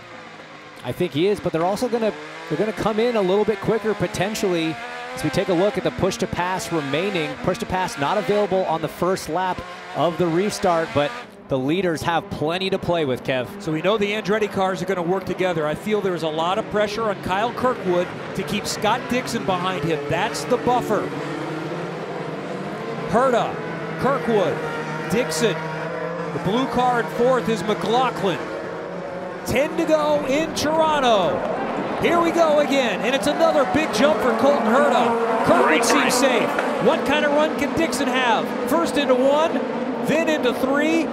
McLaughlin taking a little look, not close enough. Great start from both the Andretti Global drivers as McLaughlin's looking racy. All over the back of the PNC Bank machine of Scott Dixon out of 2. Will Power's right there as well, so that battle for 3rd looking feisty. Here they come to the brake zone. How aggressive does McLaughlin go? Blue car peaking, Power right behind him thinking about it. Pelot championship leader back there as Newgarden tries to force his way through side by side, working with his teammate there. Big wiggle for David Malukas, and now McLaughlin's in the wall. And contact with Rinus VeeKay, it looked like, in another car.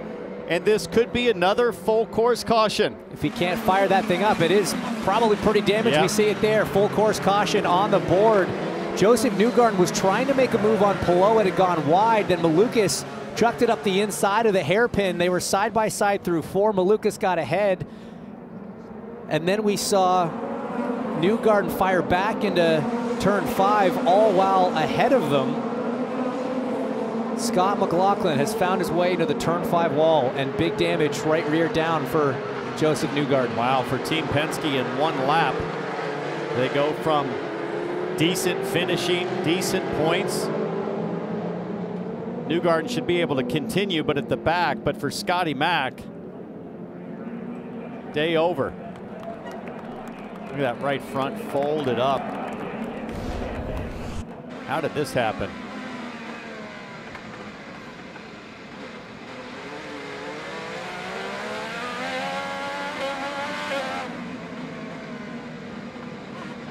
Oh, who was that? Was that his teammate, or was that? That was Will Power up the inside. Yes, it was. On board here. Let's watch this. We've seen Power make this move before today. Just completely locked the rear tires. Had to correct out of it. So you got Newgarden with the puncture. McLaughlin's out. Power might get a drive-through. Very likely. And then look, the stack up because of the cut tire from Newgarden had David Malukas get into the back of him. All sorts of chaos. And now McLaughlin climbs out. And that car is able to just be tucked behind the wall there in 5, so we can get back to green flag racing here soon. But Scott McLaughlin looks to be posting up trackside, wanting to maybe see his teammate as he comes by. You can see some fireworks here. Yeah, he does not look happy.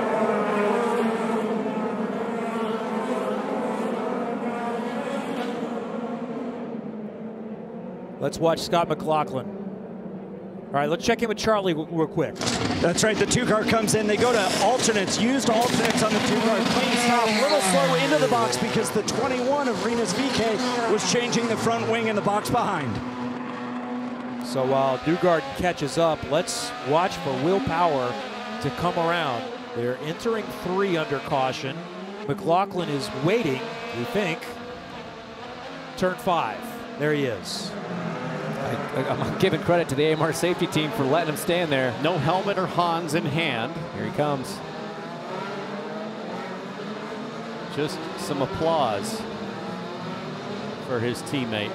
That is derisive applause, would be my best guess. Yeah, I don't think that was... I don't think he's cheering him on for a strong finish. No, I don't think he's... Go for that podium, pal. Yeah. I don't think that's the message that McLaughlin's delivering at the moment.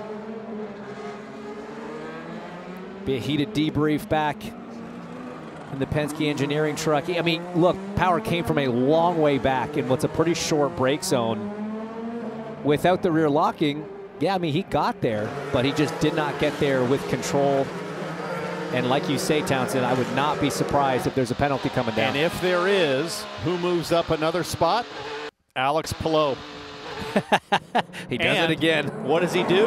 He opens his championship lead over, ironically, Will Power. Wild. So some good potential results in play if we move back a little bit for David Malukas. His best finish this season, I think, is 12th in his abbreviated season. Marcus Armstrong has been on the podium this season, but he's moved forward. He's running 7th right now. Nice recovery for Lundgaard as well. We are down to 12 on the lead lap. 12. Pace car driver Oriol Servia getting a lot of laps led in that pace car at the front. But he'll come to pit lane once again, and Colton Herta's got to be going, all right, enough is enough. Give me a chance to bring this one home. 5th caution, including a red flag. Colton Herta has dominated not only the day, but the entire weekend, has not been challenged yet on a restart. Has always had a big gap. Might this be the last chance for Kirkwood or anyone else to move forward? Kirkwood's given him that gap every time. I would expect nothing different here. The other thing is it does give Kirkwood a little bit of more clean air on the front wing through that last turn. Maybe as much of a defense move as an offense move. All right, let's go again. Back up to speed. Colton Herta around turn number 11. Time to go again from Toronto. Herta, Kirkwood, Dixon, Power, a little further back. Palou. Palou looking a little defensive there as David Malukas might have a run on the backstretch, and we understand that Race Control has reviewed the incident with Power and McLaughlin, and the number 12 driver, Will Power, will have to do a drive-through. And he will fall all the way down to 12th, with that, which, as you say, is going to promote Palou and just open up that championship gap. Armstrong on the outside of David Malukas, who's boxed in there, can't make it stick, can they? Gets it done on the outside. Gotta watch out for another cut tire there. Grosjean going defensive against Newgarden into 5. Very defensive. So a disastrous lap for Team Penske. They had all 3 cars in position to finish at least in the top 7. Now they might have one finish in the top 10. Drive-through coming for the number 12 of Will Power, who ducks in. So Alex Palou is up to 4th now. And once they cycle through, we'll take a look at the points as they run. The difference is going to be phenomenal. It was 33 points with Will running in 4th position. With him now down in 12, it's opened up to 49 points. Massive swing in favor of Alex Palou, who's just having another great damage control day. But as they run right now, Colton Herta moving up 2 spots in the championship. He'd be 4th if he can bring home the win today. And Kirkwood is staying pretty tight. Herta will have to stay perfect to finish this one off. No mistakes allowed. Kirkwood has to stay tight because he's got 2 Chip Ganassi cars with Dixon and Palou looking really strong at the finish of this thing. He's got 3. Let's throw Armstrong in there. All those team cars running 3rd, 4th, 5th right now. Malukas just outside the top 5, as you said, on course for his best finish of the season. Chip Ganassi had a tweet, the essence of a disastrous qualifying. Nobody better than 13th, and here they run 3rd, 4th, 5th in this race. And what a day for Honda, too. They are top 7 at the moment. Joseph Newgarden successfully getting by Romain Grosjean there, starting to press up to the back of Christian Lundgaard now. He's got to run down the back straightaway. Newgarden has picked a couple of spots back up. There he is in the number 2 Hitachi car. He's moved from 10th to 8th. Oh, boy, that was close. Newgarden trying to make a move in the kink. Locks up, slides wide. And luckily that end fence didn't wind itself up in the banner. Just gave it all up. Now he's at the tail end of the lead lap. How about the 51 of Toby Sowery kind of hanging on and staying clean through that section? That was close call. Sowery still a lap down. So Newgarden is in front of Power, who had the drive-through and still has some catching up to do. Meanwhile, 2 laps to go for Colton Herta to win for the first time in 41 races. Kyle Kirkwood still within range, trying to protect a 1-2 for Andretti, and they have gapped Scott Dixon just a touch. 2 laps, 22 corners for the young California native. He's got his teammate absolutely breathing down his neck. Less than half of a second. Both drivers with lots of push to pass, but both drivers using lots of push to pass. You have to, at this phase of the race, you are running out of time if you're Kyle Kirkwood to try to make that race-winning move. But if you're going to do it, you have got to be sure that it sticks. You cannot afford contact. You cannot afford to drop kick your teammate back or out of this race. Dixon, Palou, Armstrong, Malukas all ready to pounce in the event that either of these 2 Andretti drivers up front makes the slightest mistake.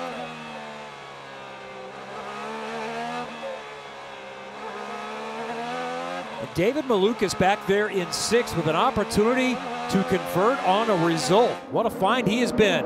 White flag for Colton Herta.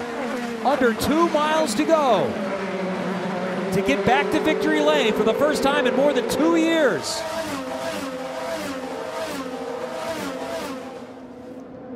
Last great passing opportunity is here. Kirkwood not close enough to challenge. Is anyone else a little further back? Not up front. VK and Grosjean might mix it up back there for 8th. Yeah, VK got around Romain Grosjean, I believe, down in turn 1.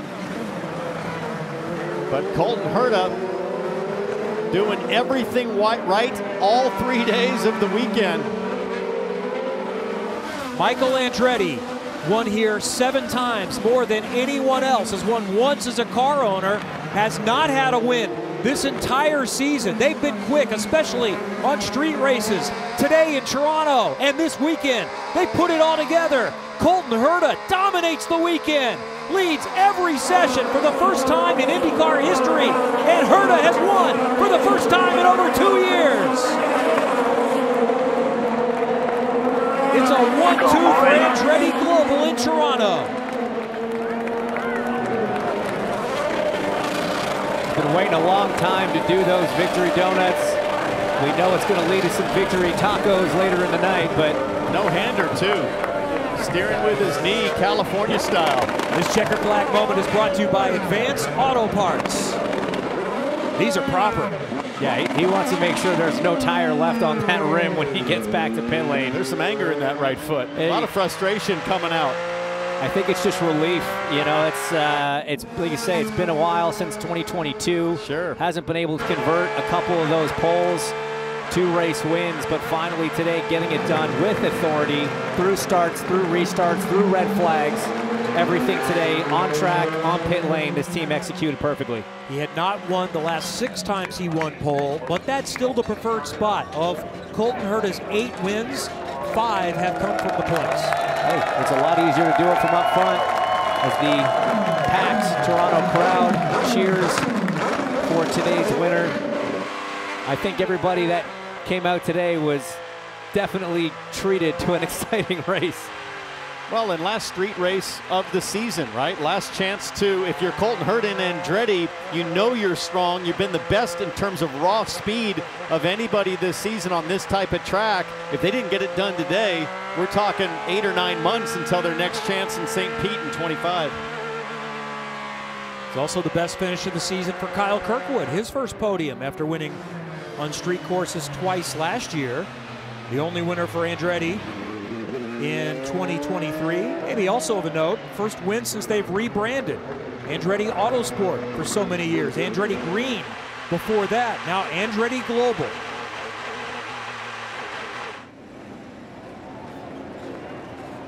Gainbridge car coming to a stop here in pit lane. He will be greeted by a packed crowd and a very happy group from his team. And probably a thank you to teammate Kyle Kirkwood for playing it strong but fair and clean from behind all day. Kirkwood served as the perfect wingman today. Got a result out of it. And he had the pace. You know, he wasn't wrong. If he had the opportunity to jump Colton through a pit cycle or on pit lane, I fully believe the 27 could have drove his way to victory lane. But these two so evenly matched over the weekend. Colton just having the edge in qualifying, and there it is. And Kyle Kirkwood, one of the first there to greet him. It's a 1-2 for Andretti Global, and the 24-year-old Californian Colton Herta is back in victory circle. Dylan Welch is down there. And he'll go around to all of these crew members who have stuck with him and offer a well-deserved congratulations. What a dominating performance. Led 80 laps out of 85 possible today. Fastest in every single session on the racetrack this weekend. And they executed a perfect day. Colton, when you have the weekend like you had leading into today, the expectations were pretty high. Was there a result other than this one that was going to be acceptable? I mean, yeah, but we've been knocking on the door of a win for so long. You know, 41 starts without a win is a long time, and it's been disappointing for us. I think we're a team. Michael's an owner that demands perfection and demands results. We're people that work for that team that demand that. So, man, I'm so happy. This Gainbridge Honda was so fast. Finally get a win in such a long time. It feels so good, and I can't wait. I wish we didn't have this long break now. I want to go right back into it and win another one. How did you manage the restarts at the end and all day, really? It seemed like your car took off a lot better even than your teammate Kirkwood's. Yeah, I mean, I struggled a little bit. This place and really any of the tracks that have a lot of concrete are very difficult. You know, the tires just feel like you're on ice once you hit that. So for us, the car was great on everything. It was great on red tires, great on black tires, great on restarts, long runs, saving fuel. Whatever I needed to do, it let me do. So it was an awesome day. Enjoy this one. Congratulations. Thanks so much. Colton Herta finally back in victory lane, dominates on the streets of Toronto. What a weekend for Andretti Global with a 1-2. Not so much for Team Penske. Let's hear from one of them. Charlie Kimball has Scott McLaughlin. Yeah, I'm joined by Scott. That incident there in turn 5, what'd you feel from the cockpit? Look, it was just, it's hard to say. I mean, I didn't really see it, but it's a low percentage move when probably we were both going to have a pretty good day. He's come from a long way back, and it's just hard to stop, isn't it? So, I mean, do you do that to a teammate? I don't know. I mean, I mucked up at Laguna Seca. We had contact as well. It always happens. So I get that we're racing for a championship, but when we're both ahead of below, it's just a low percentage one. It's a little disappointing. Disappointing for everyone. Team Penske, Gallagher Chevy was fast. You know, we weren't the quickest today. Colton, props to him. He had a very fast car all weekend, but I thought we could actually salvage some really good points today and put ourselves in the championship fight. But now, it's going to make it a little bit harder, but unfortunately it's contact with a teammate. You didn't want to see that. Yeah, race control gave him a drive-through for that. Do you agree? Absolutely. Thanks, Scott. Yes, man. Thanks. Fairly diplomatic. I think it's not the best way you can answer that with contact with a teammate. Probably good we had to go through the winner interview before we got to his interview. Just gave him a few more minutes to catch his breath and compose himself. But yeah, I think that's a totally fair assessment there from McLaughlin. Let's take a look now at the Pennzoil moment of the race. It happened yesterday. Yeah, this was one where starting up front was the key. Colton Herta winning his 14th pole and then controlled the entire race. Michael Andretti and crew are able to celebrate. Michael has done that plenty of times here in Toronto. Let's hear from the rest of the front row lockout in qualifying and the 1-2 finish today, Dylan. Kyle Kirkwood is down here congratulating team members. So I'll ask you kind of the same question I asked Colton with all those restarts at the end. How did you kind of balance the defense of just keeping Scott Dixon behind you, but also the offense of trying to go after the win? it's more on the defense than anything. You know, in street courses like this, you want to salvage a 1-2, that's for sure.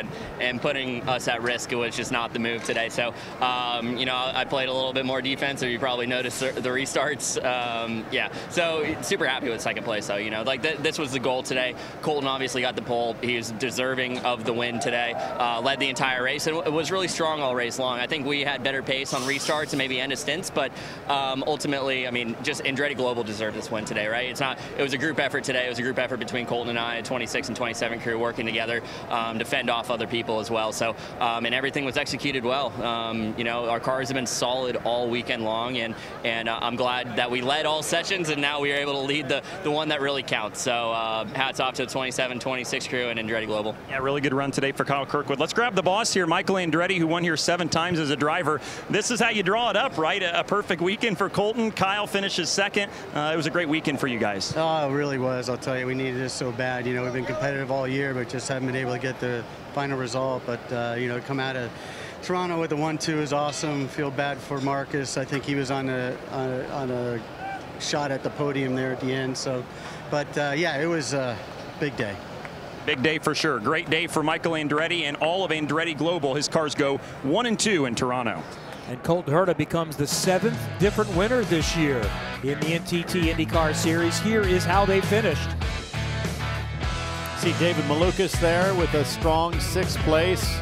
Very aggressive, making some moves at the end. And Rinus VeeKay dicing it up with Romain Grosjean, and VeeKay comes out the better in that battle.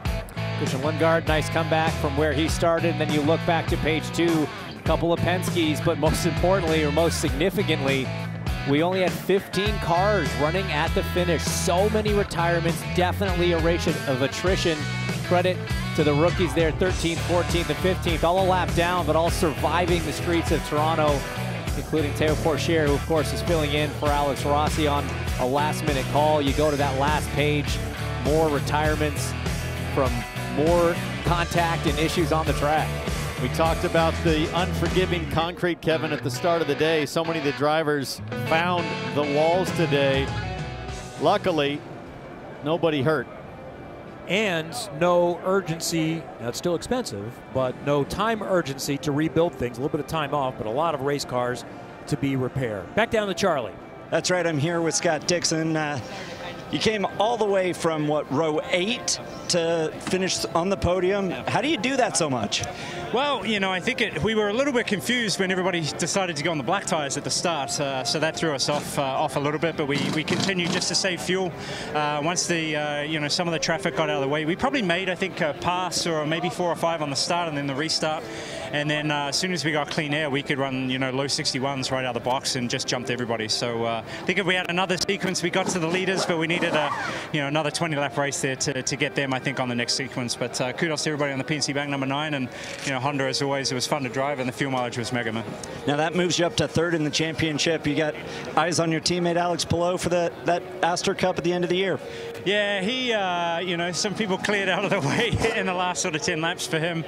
I hope everybody was okay with that. The accidents there was pretty spectacular, but we'll keep at it. You know, 50 points. I think at this point last year I was like 100 and something out, so we closed that gap by about 50 points. So we'll try, man. Well, absolutely. And the man himself, Alex Palou. Great recovery from the start, and then right in that last stint, you made up a couple of maybe free spots you weren't expecting.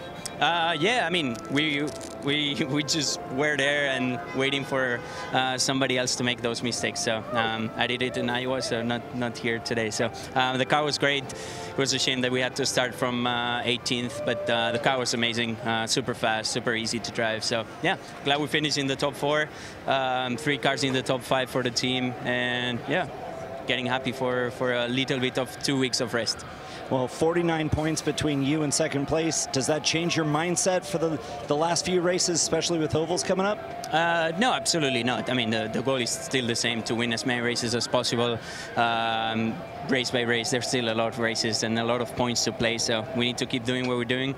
We had a great group behind, so yeah, it's going to be good to recharge a little bit the batteries now and ready to push for the last couple of races. Thanks, Alex. That's 1st and 3rd in championship. Scott Dixon and Alex Palou. Plus 14 on the day for Palou, 12 for Dixon. Rinus VeeKay also moved up 14 positions, and Théo Pourchaire who started the weekend in France, gained 12 positions. Here's the championship standings. Look, no surprise in the increase in the lead from Palou over Power, but a big jump from both Colton Herta and Scott Dixon. +2 for Colton. Wins help, man. They really do move you up a championship order. Tough days for Pato O'Ward and the Team Penske drivers of McLaughlin, Newgarden, and Power. Pato O'Ward falls down 2 spots there. Alexander Rossi didn't get to race today. Hopefully going to recover for the next one. Still sits in the top 10 along with Santino Ferrucci after that huge accident on the restart. So there's a little break coming up, and next we will meet you in St. Louis.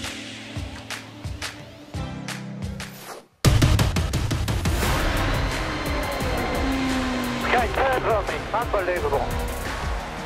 Got a good run on it. Let's go. Let's do it now. Good job, David. Oh, yellow, yellow, yellow. Still out there. Clear. Side low inside. What was that, man? Everybody, thank you so much. That was awesome. Bommarito Automotive Group 500 is coming up on August 17th, 6 p.m. on USA. Saturday evening race. So we head back to oval racing, and that's going to be the theme almost the rest of the season. So still much to play for as we get into the championship. Townsend, fun weekend. Hinch, always a great host. Thank you, fellas. Hey, we brought the good weather, we brought the good action, we brought out the fans, the stars of the IndyCar Series. It is always so much fun to be back here at Exhibition Place for this round. We talked about the drama, the chaos, the aggression that Toronto brings us every year, and this one, no different. 5 rounds to go, 4 on ovals. We'll see you in St. Louis coming up after the break on August 17th. Thanks for joining us for the Ontario Honda Dealers Indy Toronto. Colton Herta as one. For Townsend Bell, James Hinchcliffe, I'm Kevin Lee. Thanks for joining us.